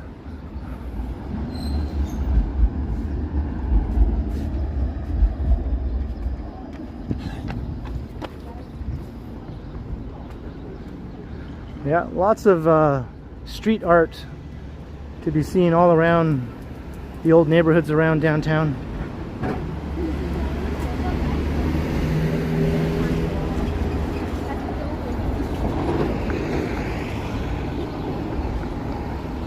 And crossing Spadina. University of Toronto with the big O.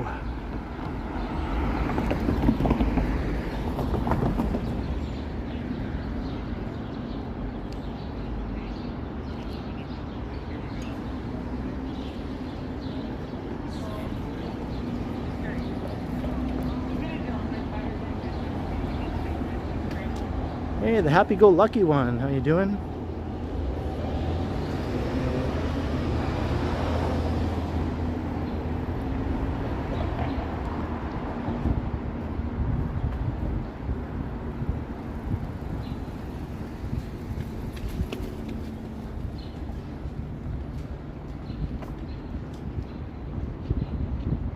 So we're walking through part of the U of T campus. Seems like I keep coming through this area with almost every stream, but a different part of it each time. Such a big campus. It's kind of hard to avoid it sometimes.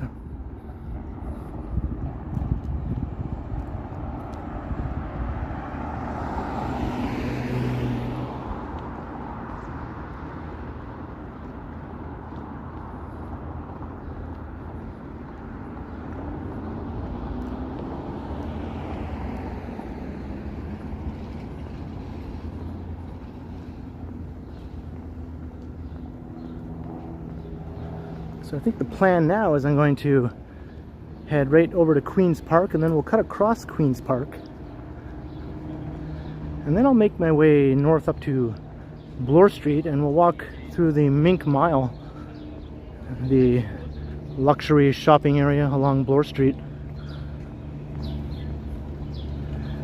As I continue to make my way east to rack up this 7 miles for 7 million channel views.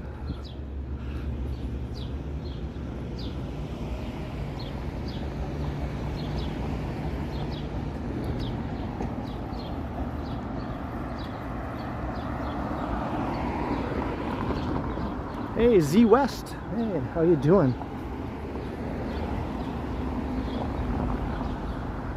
And Jane DeJaren, hey. Glad you could make it.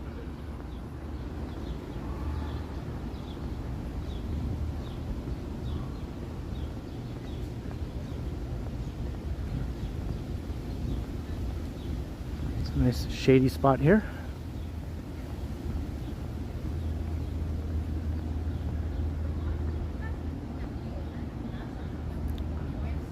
Or correction, Janie.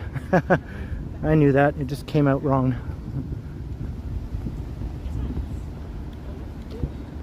I asked her, I'm like, what's going on? Because I'm like, it's been a while. Hey, Tennis Clash Indian Kites Club.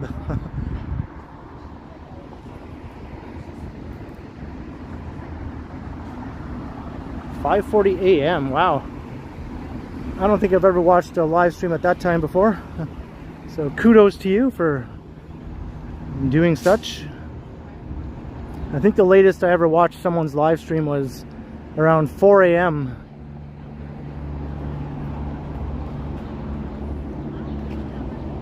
And I think that was actually Henry, Toronto Tech in Transit. He was doing a crazy late night stream walking down Yonge Street.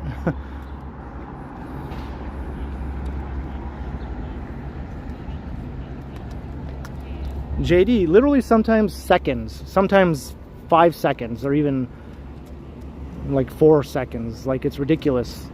You'd think you need a good like 10 or 20 seconds, right? But no.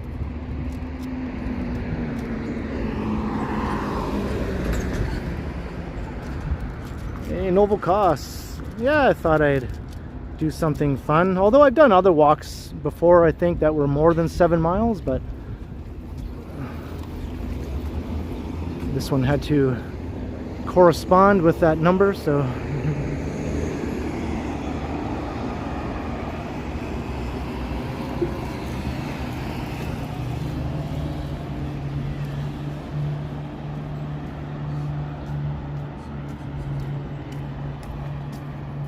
Hey, Maroof.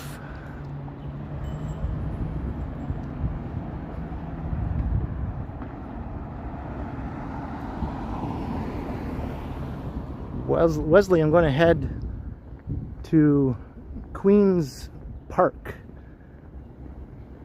and then up to Bloor.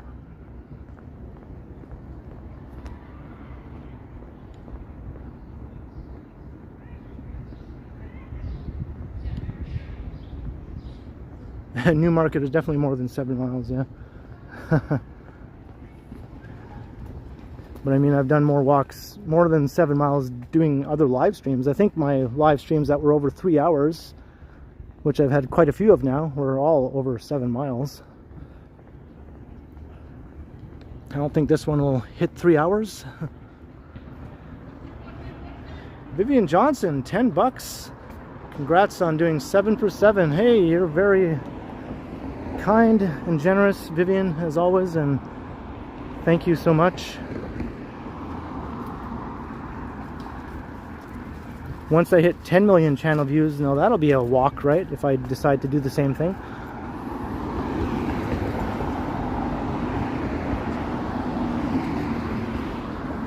Hey, Leslie 1971.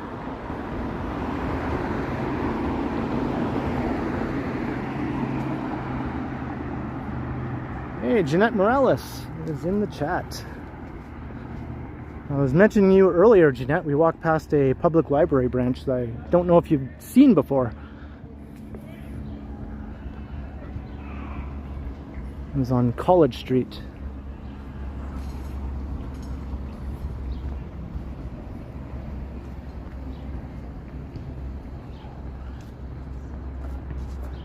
Sean Chisholm, yeah. That's a walk and a half, man. I did that from downtown to Newmarket before.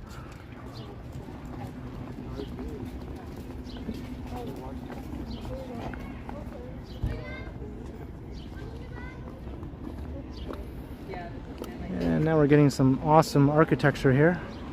Trinity College. And looking south into the campus there.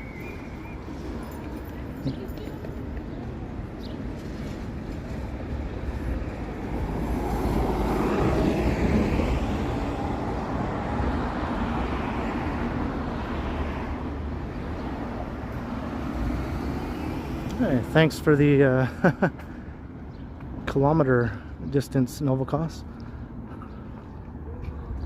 I was saying earlier, I originally thought I would do a 7-kilometer walk, but that's not really long enough.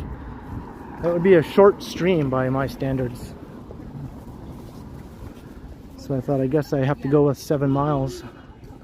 Like, if you get the first place, you get 30.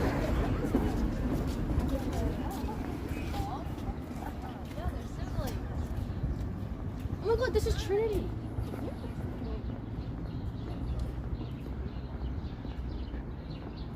It is Trinity. Whitby dude, yeah, I'm gonna do something for sure in North Bay. I intend to do at least one live stream while I'm there. There's Philosopher's Walk. I just walked through there recently, so I won't do that again.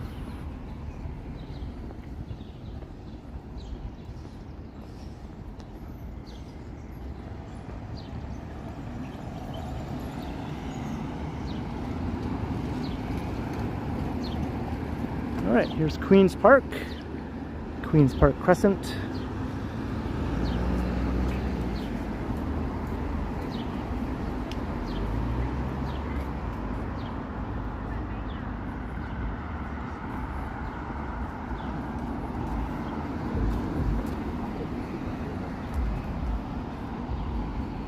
Yeah, doing some campus tours.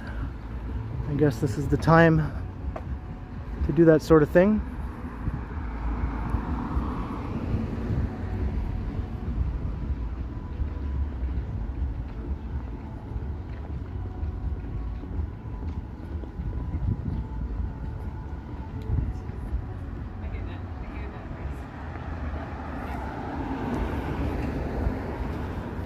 No, for sure, Tom. It's literally the size of a small city, really. Like, if you include the student population, it's like a small city all on its own.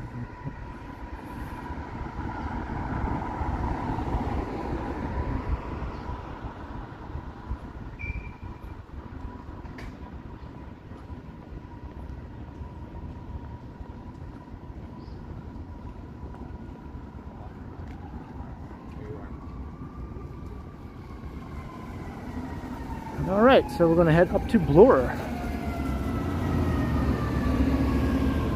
Maybe I should cross the street here first, though. I'll let this car go.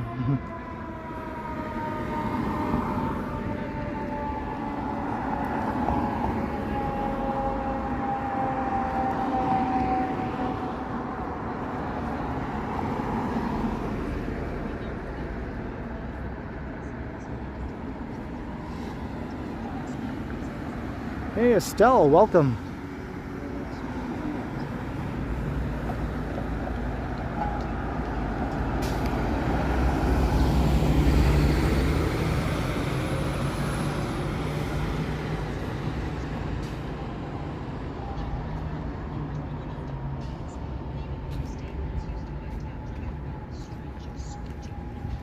How many pairs of shoes do I go through? Surprisingly, not that many. I tend to wear my shoes until they're literally falling apart. So this is only my second pair of shoes that I've had since I started doing the walks on the channel. I mean, I did get that new pair of Vessi shoes for the wet weather, but I don't wear those all the time. So yeah, so far only I've worn out one pair of shoes, basically, to answer that. One pair of shoes in 5 years. Some people would probably replace them before that, but I just walked them into the ground, basically.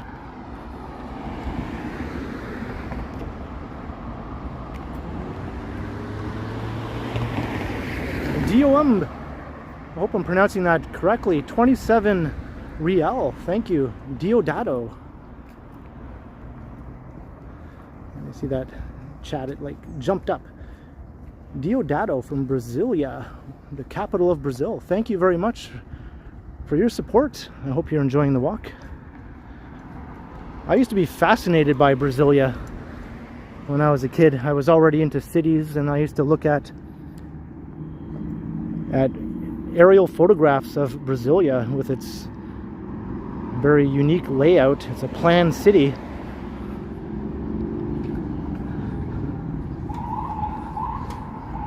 I agree, you know, so And it's a pretty new city too.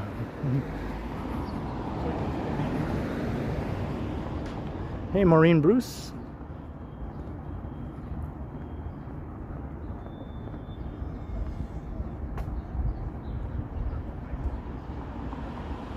Mark Andre Moses, hello.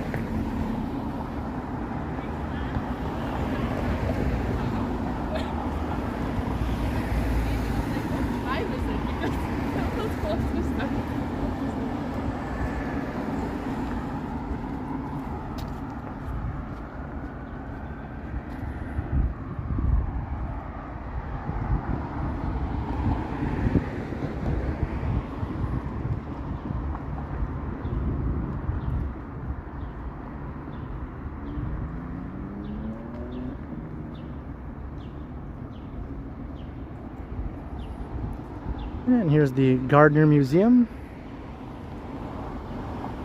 It's a ceramics museum. And the Royal Ontario Museum, the big daddy of museums in the city. How long have I lived in Toronto? I've lived here for almost 13 years now. Yep, 13 years.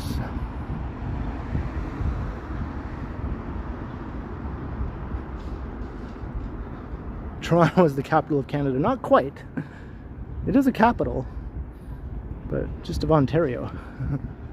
Jeanette Morales, 10 bucks. Congrats on 7 million views to go towards new chucks when I eventually wear them out. Thank you.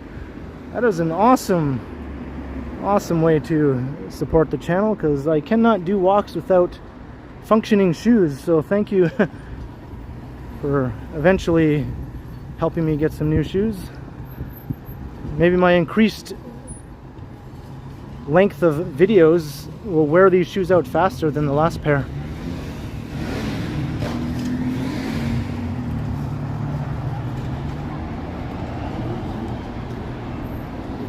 And we're at Bloor and Avenue Road to the north.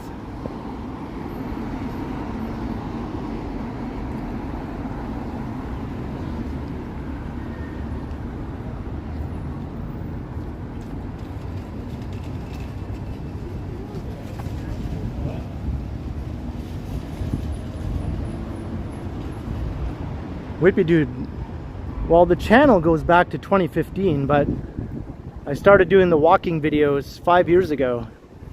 I just did the 5-year anniversary thing just recently, actually.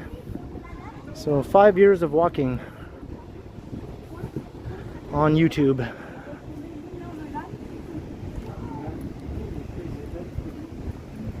And I'm on Bloor Street West, walking through the Mink Mile, where all the fancy stores are with the hard to pronounce names sometimes.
Cooking tutorials, right? No, I just did silly videos where I ranted about things. I tried to be funny talking about things. I pick a topic that I thought I wanted to talk about, and then I do a little 5-minute long rant style video about it, and that's how this channel originally began.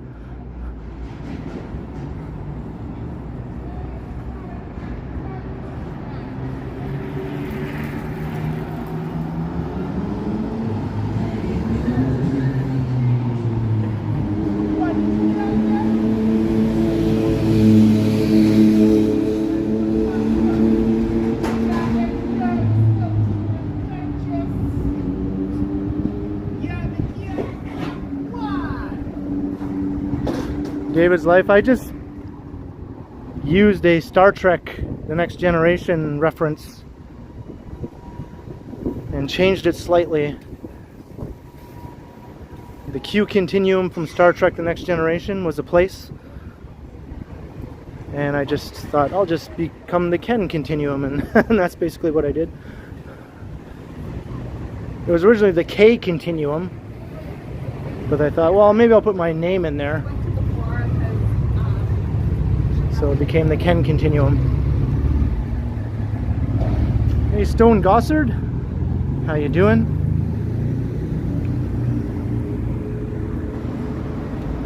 St. Thomas Street.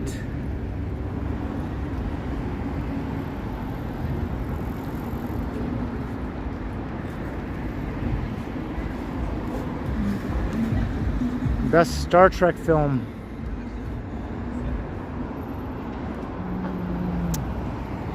I don't know, probably Wrath of Khan for the original cast, original series cast, and then probably First Contact for the Next Generation cast.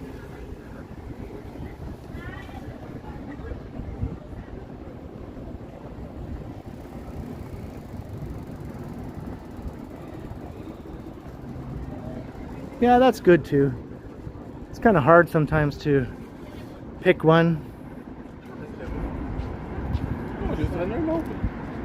But Wrath of Khan is so iconic, you know, with that Khan!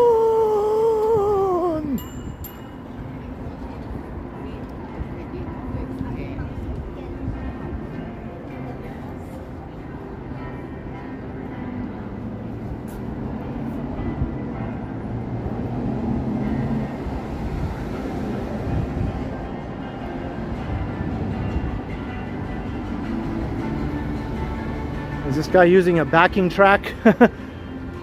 I got a copyright claim one time from, I think, this same guy, because he was using a backing track. Maybe I'll cross the street. Can I cross though? Look at all the traffic. Well, I guess I can just mute it. I'll just mute it briefly once I get closer to him. And we'll scurry across the street. Just play this song, dude. You don't need a backing track. Alright, so I'll be back with the sound in a second.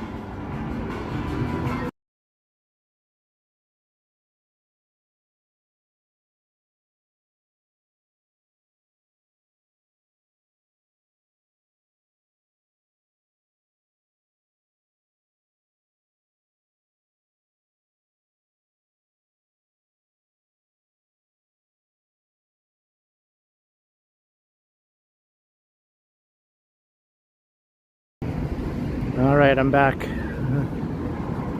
Another time I was streaming through here and he was playing Sultans of Swing by Dire Straits, but using a backing track, and then I discovered a lovely copyright claim awaiting me later on after the stream.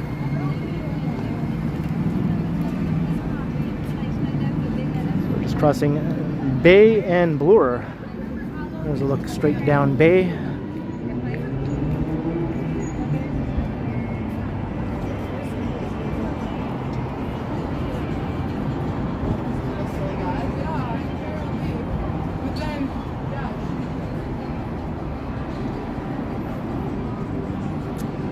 Thank you, Kelly. Yeah, I try to explore these lesser seen areas every now and again. It's always fun. Sometimes they're new for me too, right? Those areas. And I'll be like, what is down here? Let's check it out. Hey, Treston Miller, hello. Watching from Illinois. Well, welcome to Toronto. Virtually. Go into Holt Renfrew, yeah. I wonder what kind of Muzak they have inside there. This is a very upscale department store. It's a Canadian chain.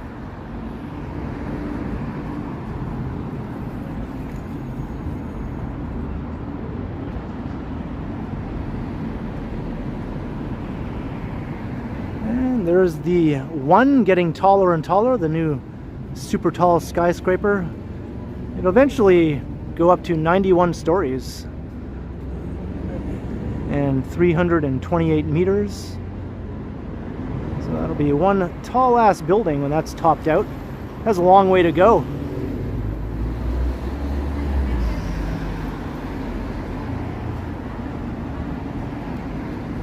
Hey, Jefferson Rivas is here, hello.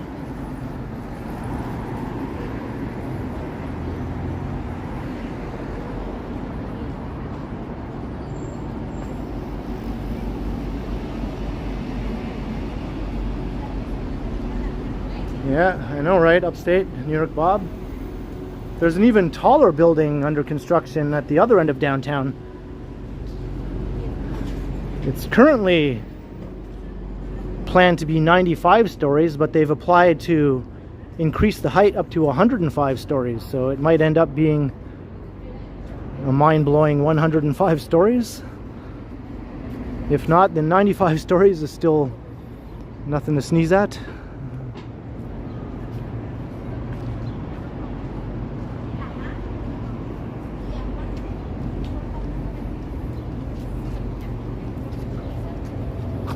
Try not to walk under this construction hoarding. I dislike it.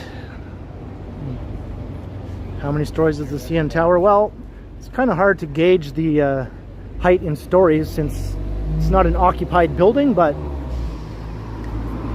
it's 1,815 feet high.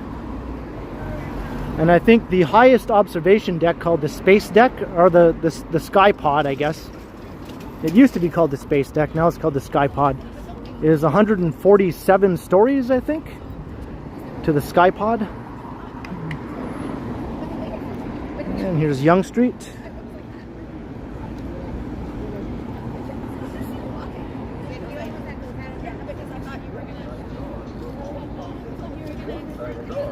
The walk light is on for all crossings. The walk light is on for all crossings. Is that right, Gertrude? Well, you'll probably have a good time. I haven't been there in quite a long time now.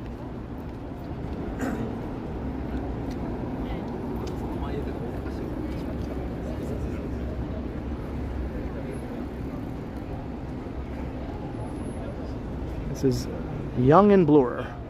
So this is currently the tallest building here. 1 Bloor East. The tallest building in this part of downtown, not in all of downtown. And that's 76 stories. So just imagine how much taller 91 stories will be beside the 76-story building. It's going to be crazy. And there's going to be a big flagship Apple store at the base here.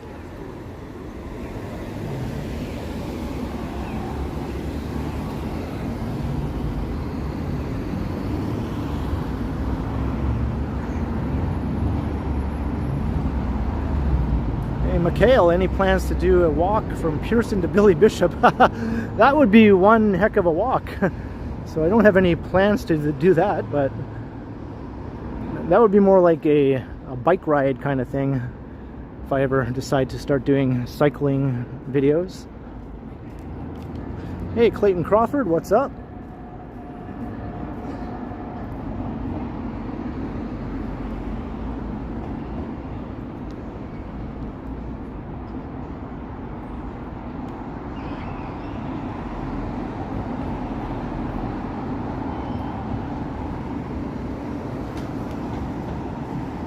I do have a video going from Union Station to Pearson Airport though, but that's on a train on the Up Express.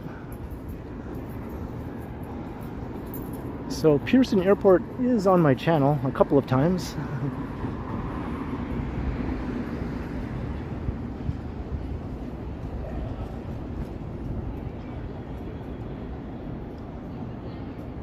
Yeah, Whitby dude, and that one might already be under construction.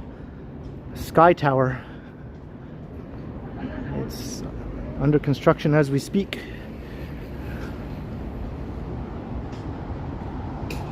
Robert Sandoval, yeah, just over 2 hours so far.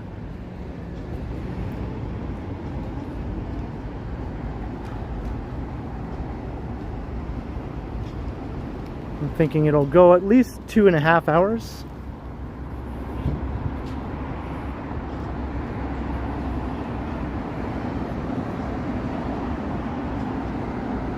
So we're on Bloor Street East now.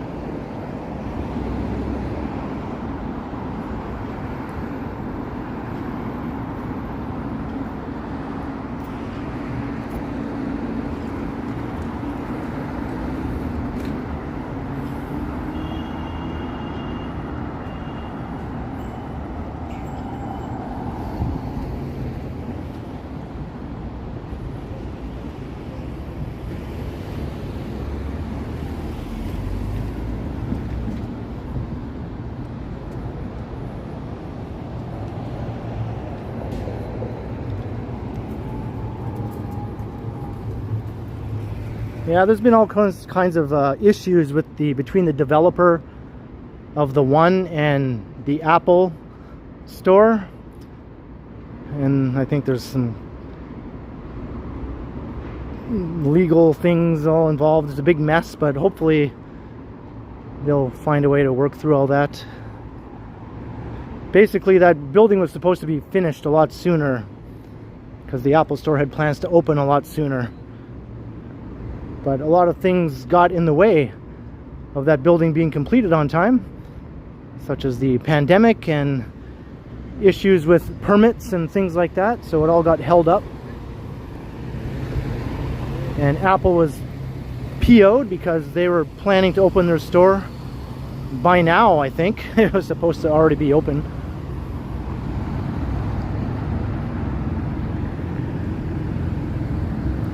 So they were threatening to cancel and not locate there, and all kinds of back and forth.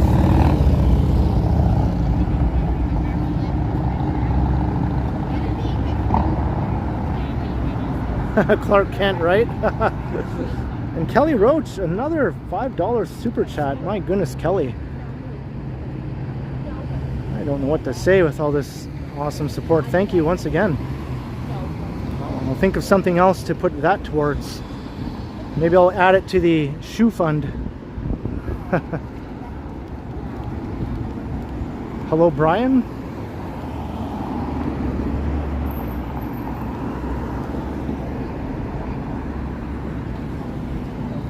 So here's church.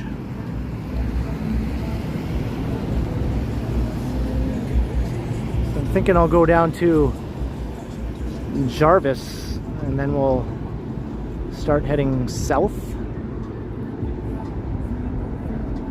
Like I said, the plan is to end up at Regent Park.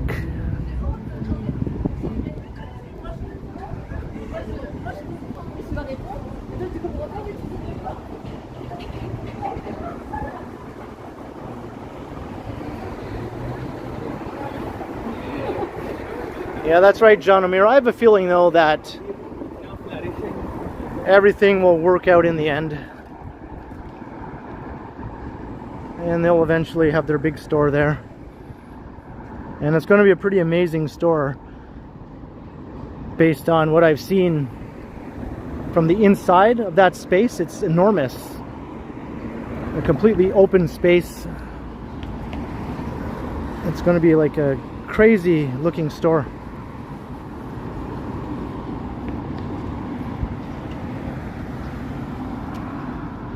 Here's the Manulife building. Nice old school office building.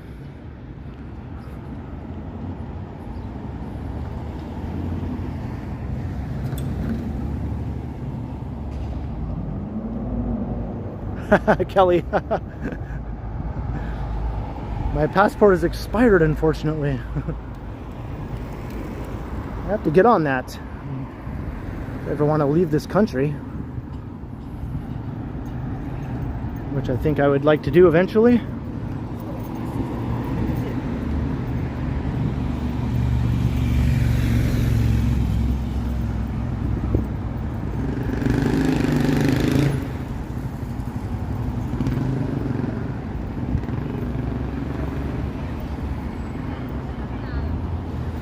I don't think it's going to replace it, Matt. I think that store will probably remain at the Eaton Center. I think downtown Toronto can support two Apple stores that are kind of far away from one another. The one at the Eaton Center is a madhouse. It's like swamped. So it would probably be a bit of a relief to have another one elsewhere.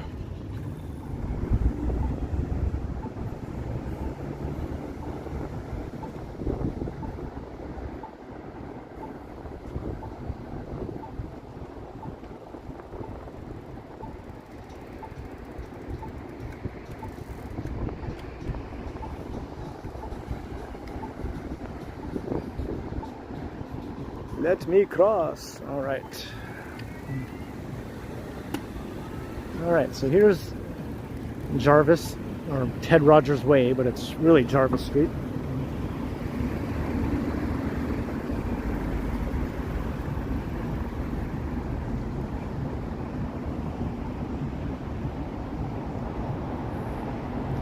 So now we're heading south. I think this is the first time we've started heading south since I began this stream.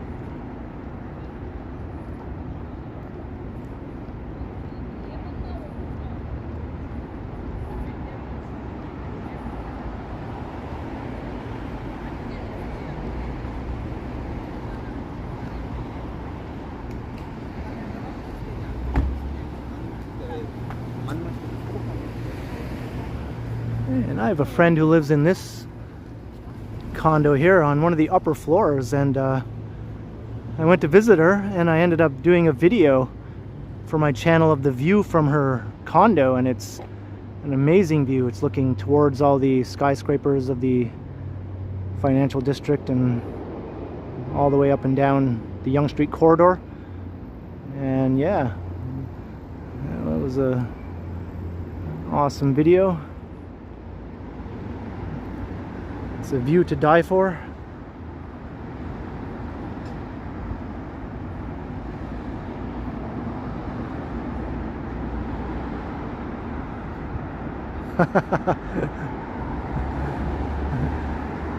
I'm sure she wouldn't mind if all 300 people just said, "Hey, can we come and check out your view?"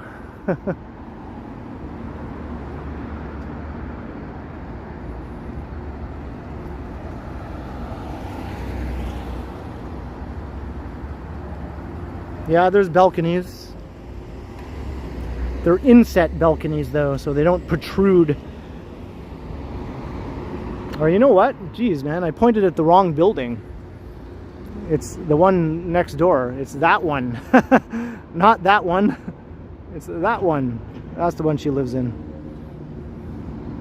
So that's the building where I checked out the view.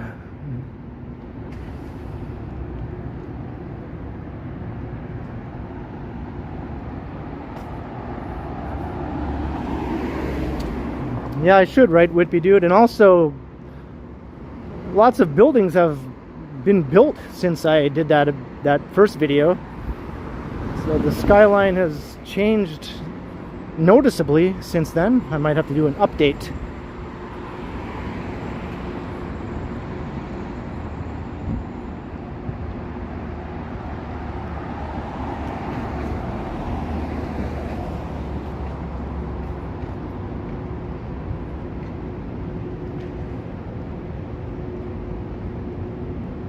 I had a do moment, that's right. Well, those buildings do look the same. It's called, the one on the right is called X condos, and the one on the left is called X2. So X and X2.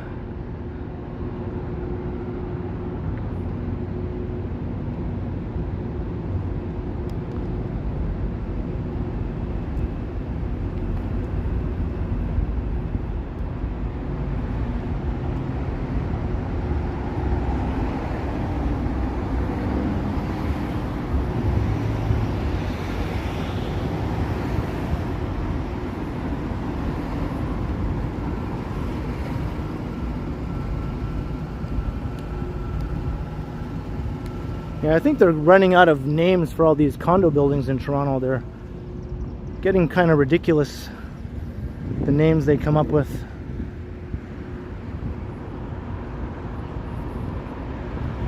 They might just have to start assigning them numbers, like it's a postal code, or not a postal code, a area code. It's like, oh, there's no 416 numbers left anymore. We have to add a 647. There's no condo names left anymore.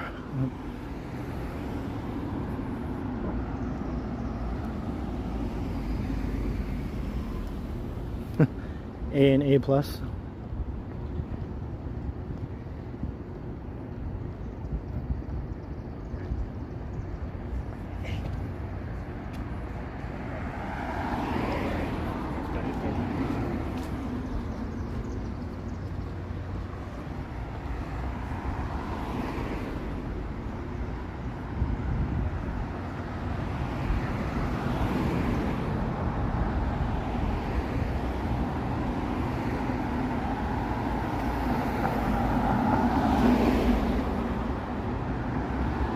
Here's Earl Street.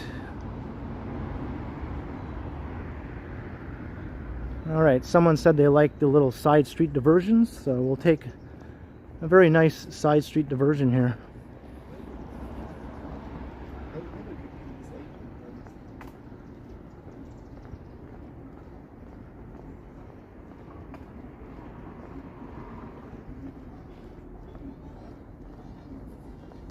Yeah, getting close to Moss Park and Allen Gardens. That's my neighborhood, basically. That's where I live. So we're on the east side of downtown. Hey, George Howard. Hello, hello. And Picard is here. We were just talking about Star Trek earlier, Picard. Engage.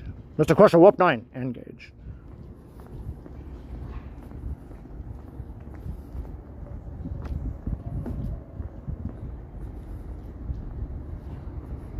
Do I like hot dogs? Well, I like veggie dogs.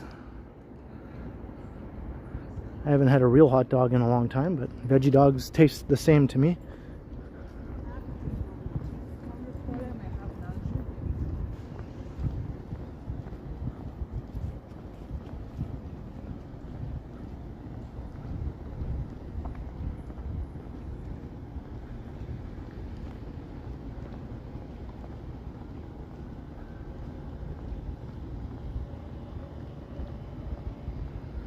Here's some awesome row houses.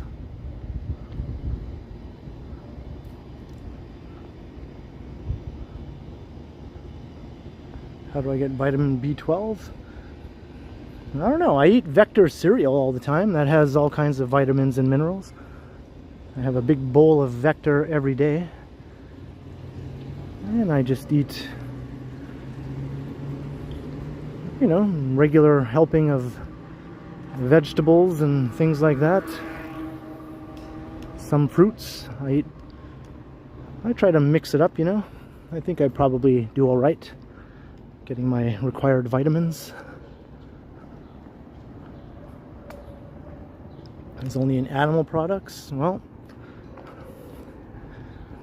I don't know. Maybe I don't get B12 then. Am I going to die? Oh no. Hey look, a rabbit. It's a rabbit.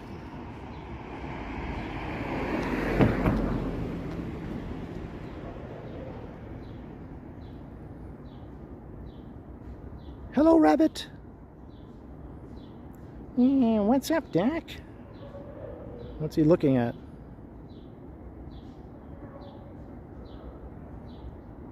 What are you looking at, bunny rabbit?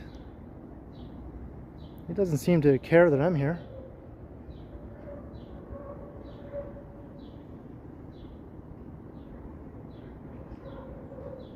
Yeah, I'm sure it does, Vivian. And Vector probably has some of that as well. Well, bunny rabbit is just sort of hanging out there. Oh, there he goes.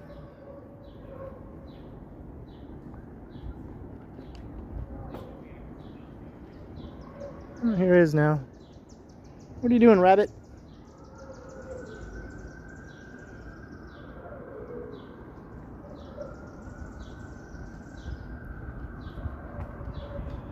Milk? Okay, there you go. I do drink milk. Well, dairy is part of my diet, so.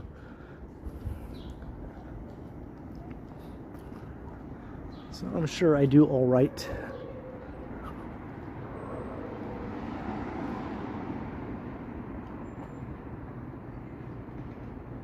What is this building called? I don't see a name. I like it though.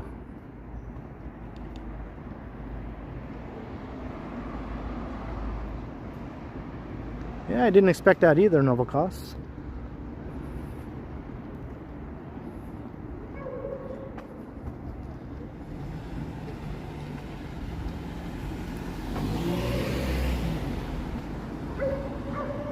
It's like a concrete jungle just over here, but yet there's still bunny rabbits in the area.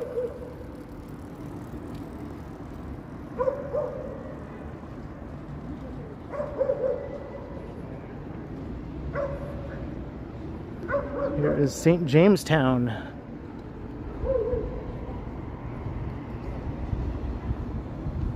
It's starting to get dark already.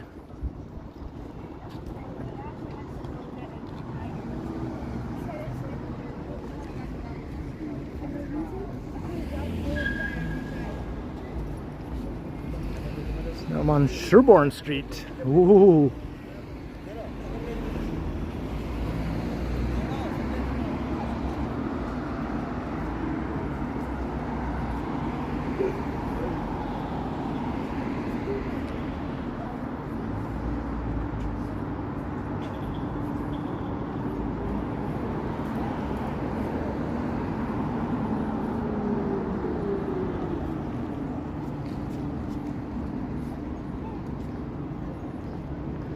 So I'll take us down to Wellesley.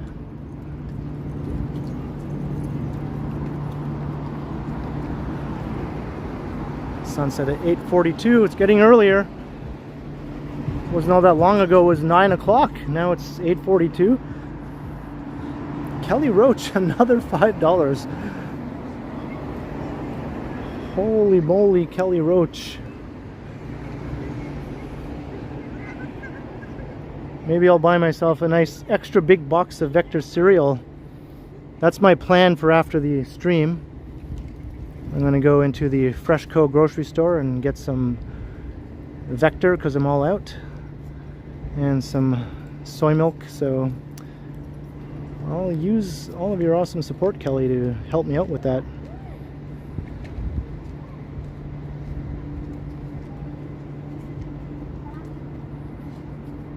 That's the St. Jamestown Rec Center.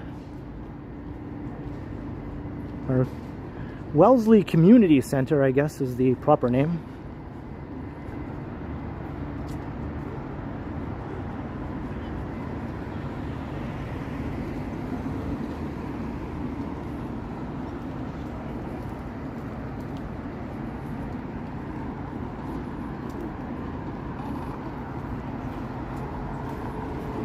I wonder how the raccoons and the bunny rabbits get along when they cross paths.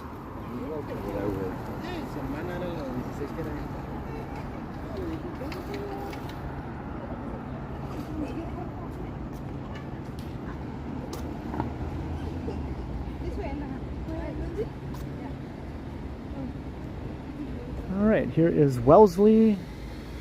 So I'm going to start heading east now. We'll go east to Parliament Street.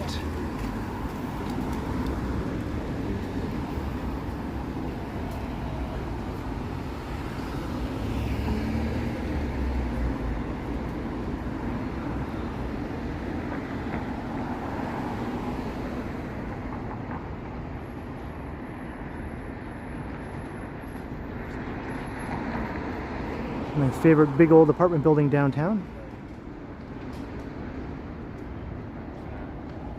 Hey, Mayen, how's it going?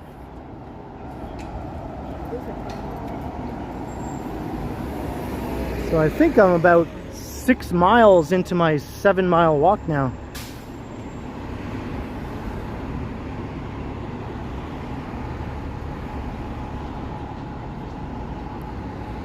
Hey, Romero Santiago, hey. Welcome to the stream.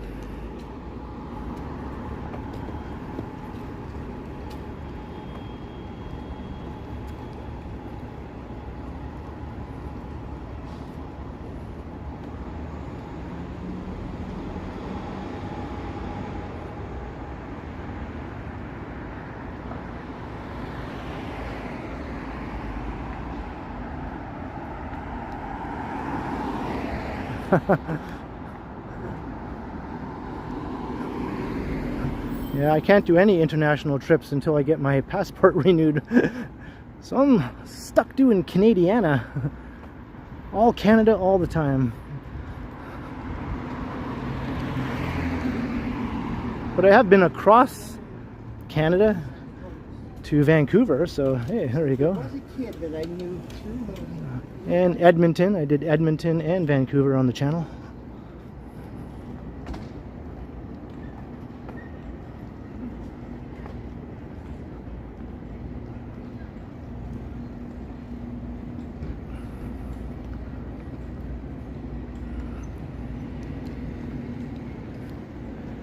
Here's the Wellesley Market. Wellesley Fruit Market, that is. That's a whole lot of fruit boxes here. It's like the Great Wall of fruit boxes, right? Look at that.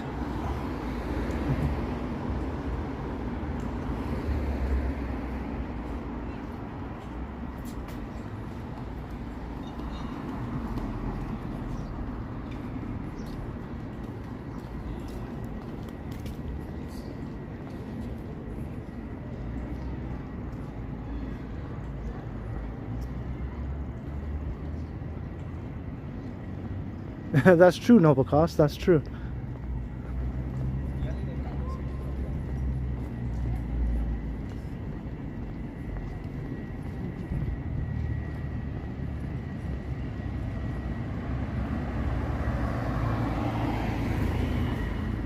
Raccoons eat rabbits? Oh no. Yeah, I could see that. Raccoons are pretty big compared to most of the rabbits you see around here anyway.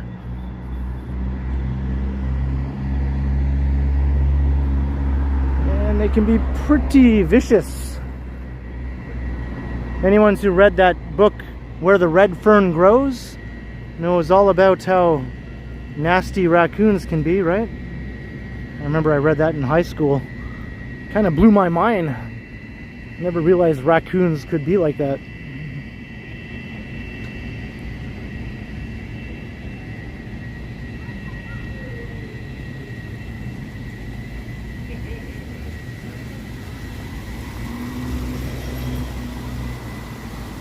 I never noticed this little water feature before. Wellesley Parliament Square. Very nice.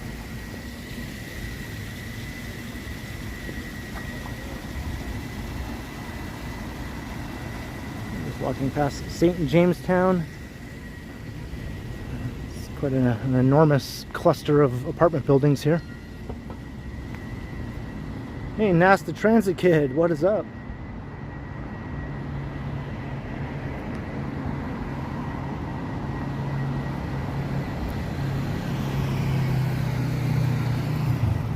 Yeah, sure thing, David's Life.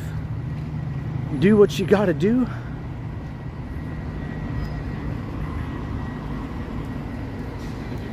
Hey, wait.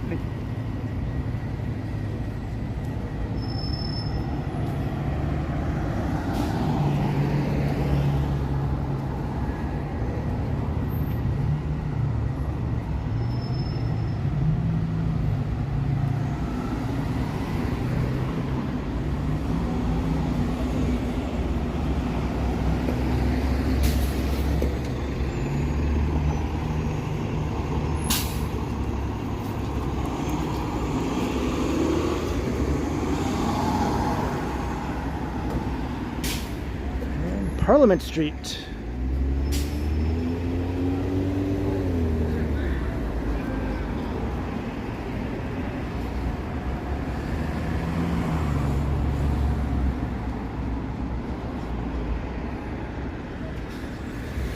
Let's cross to the other side. I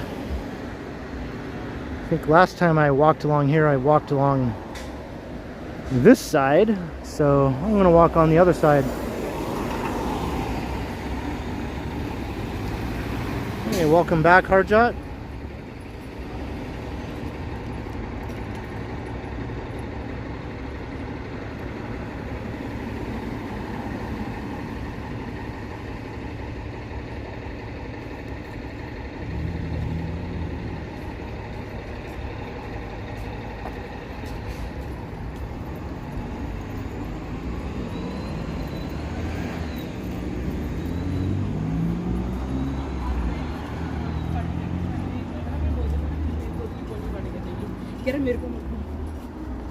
Alright, heading south on Parliament. This is a kind of a lively commercial strip here on the east side of downtown.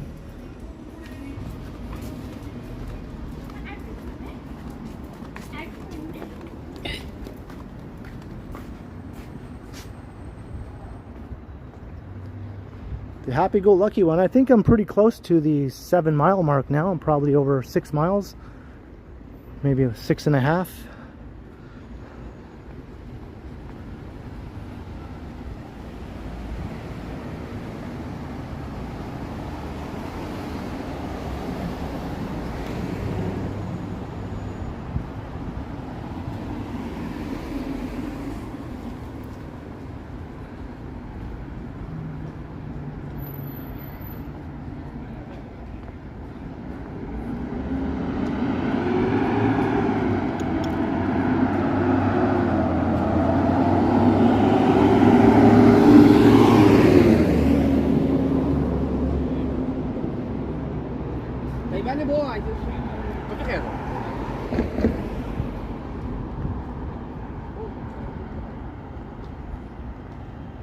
Walk to 8 Mile Road.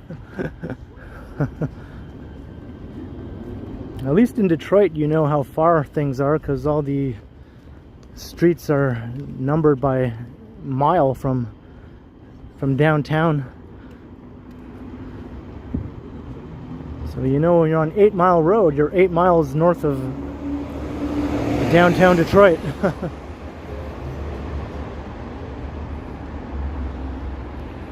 That's the northern border of Detroit, actually, 8 Mile Road.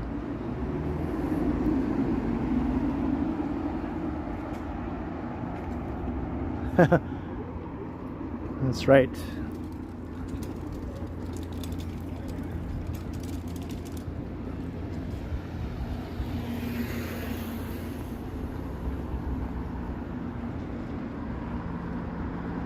Yeah, this will be like between 2.5 and 3 hours. I've done quite a few walks this length lately. It's becoming more the norm, I think, than less than that, right?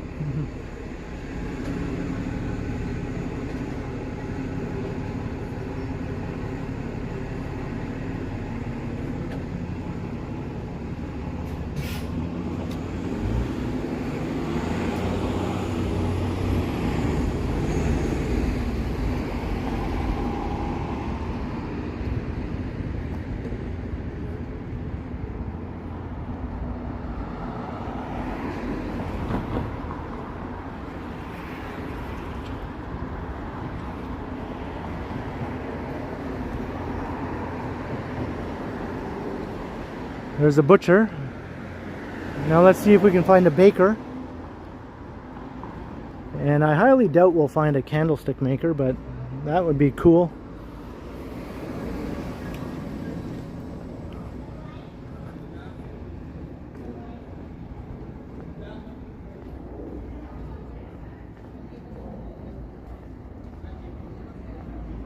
Hey, Salazar. Hey, well, I hope you have a good time. I'm sure you will. I think the weather is supposed to be good. So here's a pizzeria. Not quite a baker.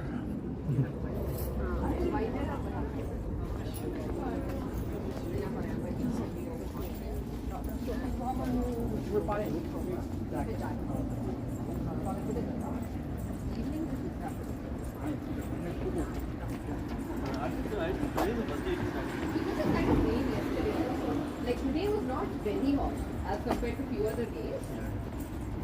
My pen, I have to go and get a curd.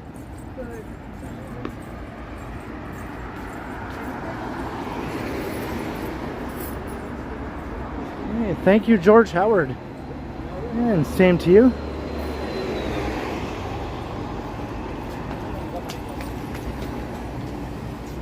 Hello.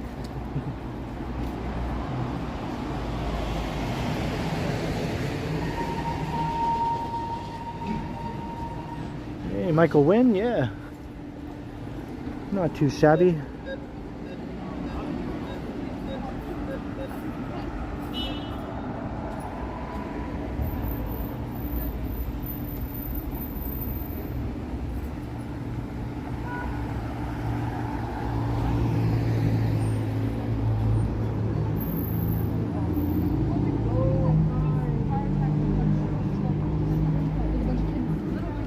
Look down Carlton Street.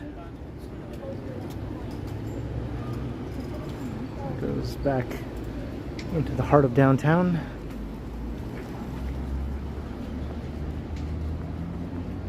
Yeah, lately, Mike Kirk, right? Hey.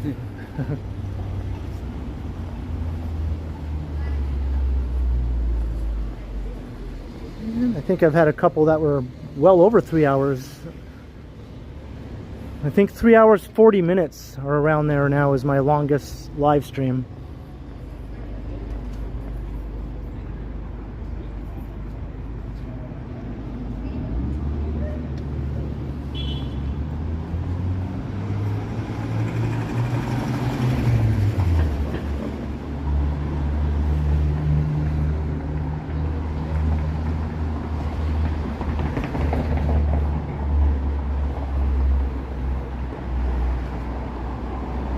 I think that Blondie's Pizza location that I mentioned way back at the beginning of the stream is around here.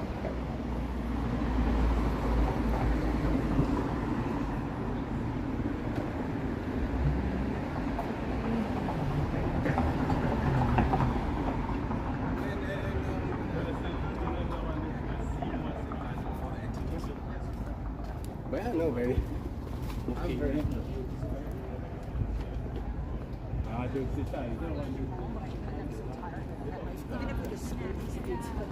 Just like enough nourishment. Because I love it and I buy it.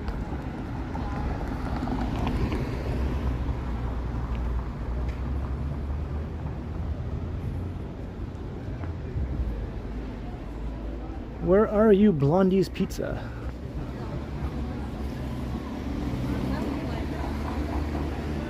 Not this cannabis store. And not this cannabis store. Look how close together they are. They're almost right beside one another.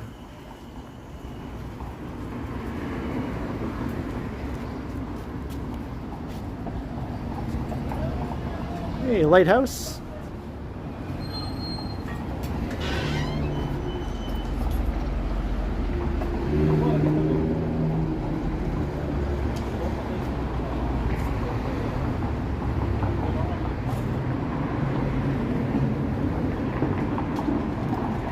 Is this it? I think this is it. Did it close down? I don't see their sign. No, they're still working in here.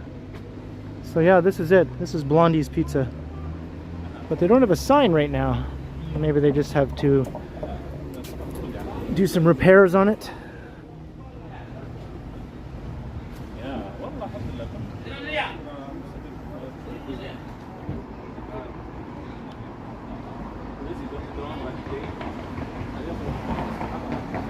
You're at IKEA, Harjot? Why don't you go lay down on some of the display beds and get comfortable.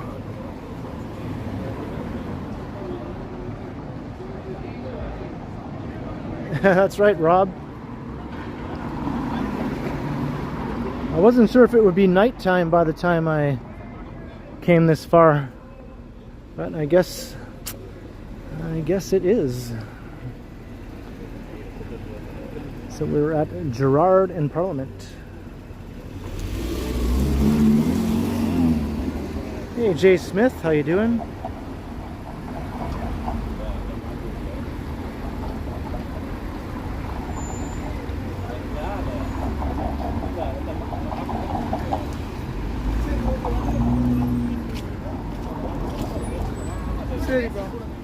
சரி பார்த்து போயிட்டு வாங்க போயிட்டு operation பண்ண முடிஞ்சிடும் அம்மா எனக்கு phone பண்ணுறேன்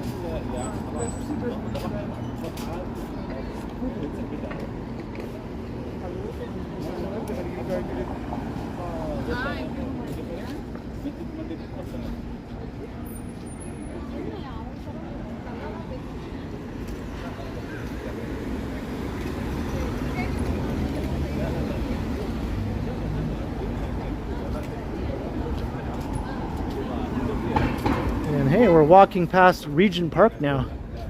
This is Regent Park on the right. This is a new section that they're building, a new addition that they are redeveloping, where they tore down some old buildings, replacing them with new buildings.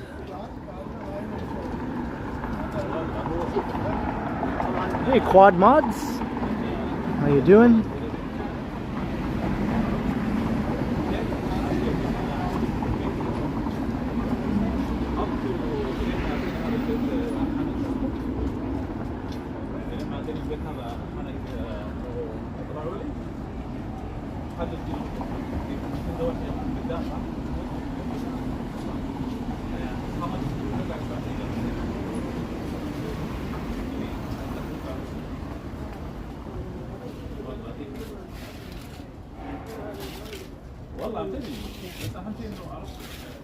Hey, later Clayton Crawford, thanks for checking out the stream. I'll see you next time.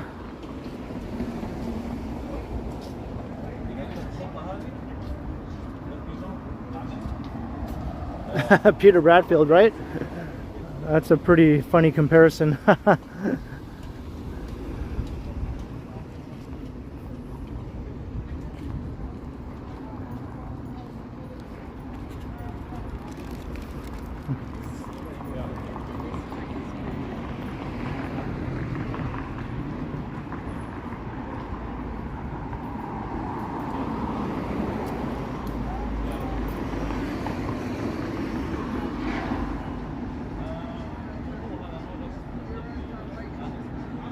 Yep, that's true.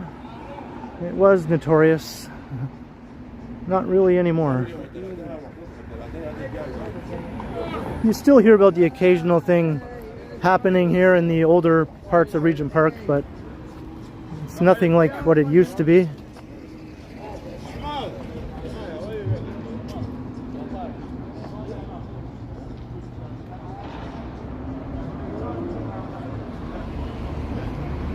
Hey, Donna Sheffield, I'm happy you enjoyed.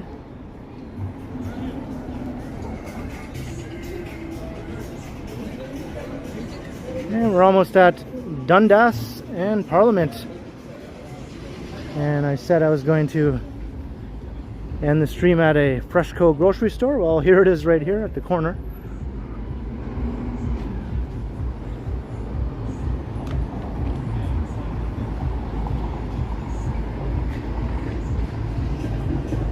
There we go. So this is where I'm going to wrap up the stream. I did it. I did according to my route I planned out anyway on the map. This should be around 7 miles I walked, with a few diversions along the way from High Park to Regent Park. 7 miles for 7 million channel views. Thank you all for being awesome and supporting the channel. And it was lovely to have you all tonight. And thank you to the mods for being awesome as per usual. And thank you to all those who sent super chats and super stickers. I very, very much appreciate all of your awesome support. It definitely helps. And it goes back into keeping the channel, you know, as possible as it can be in terms of footwear that keeps my feet moving and things like that.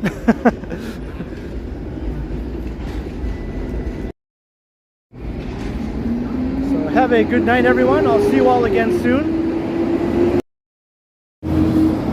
I'll be streaming again in a few days or so, and I'll be doing a premiere, of course, tomorrow night on my channel. Hope you can catch that. And like, share, and subscribe. I didn't even say that during the whole stream, right? Hit the subscribe button, hit the like button, hit all the buttons. That definitely helps out the channel in a big way. And until next time, I will continue. All right, have a good night, everyone.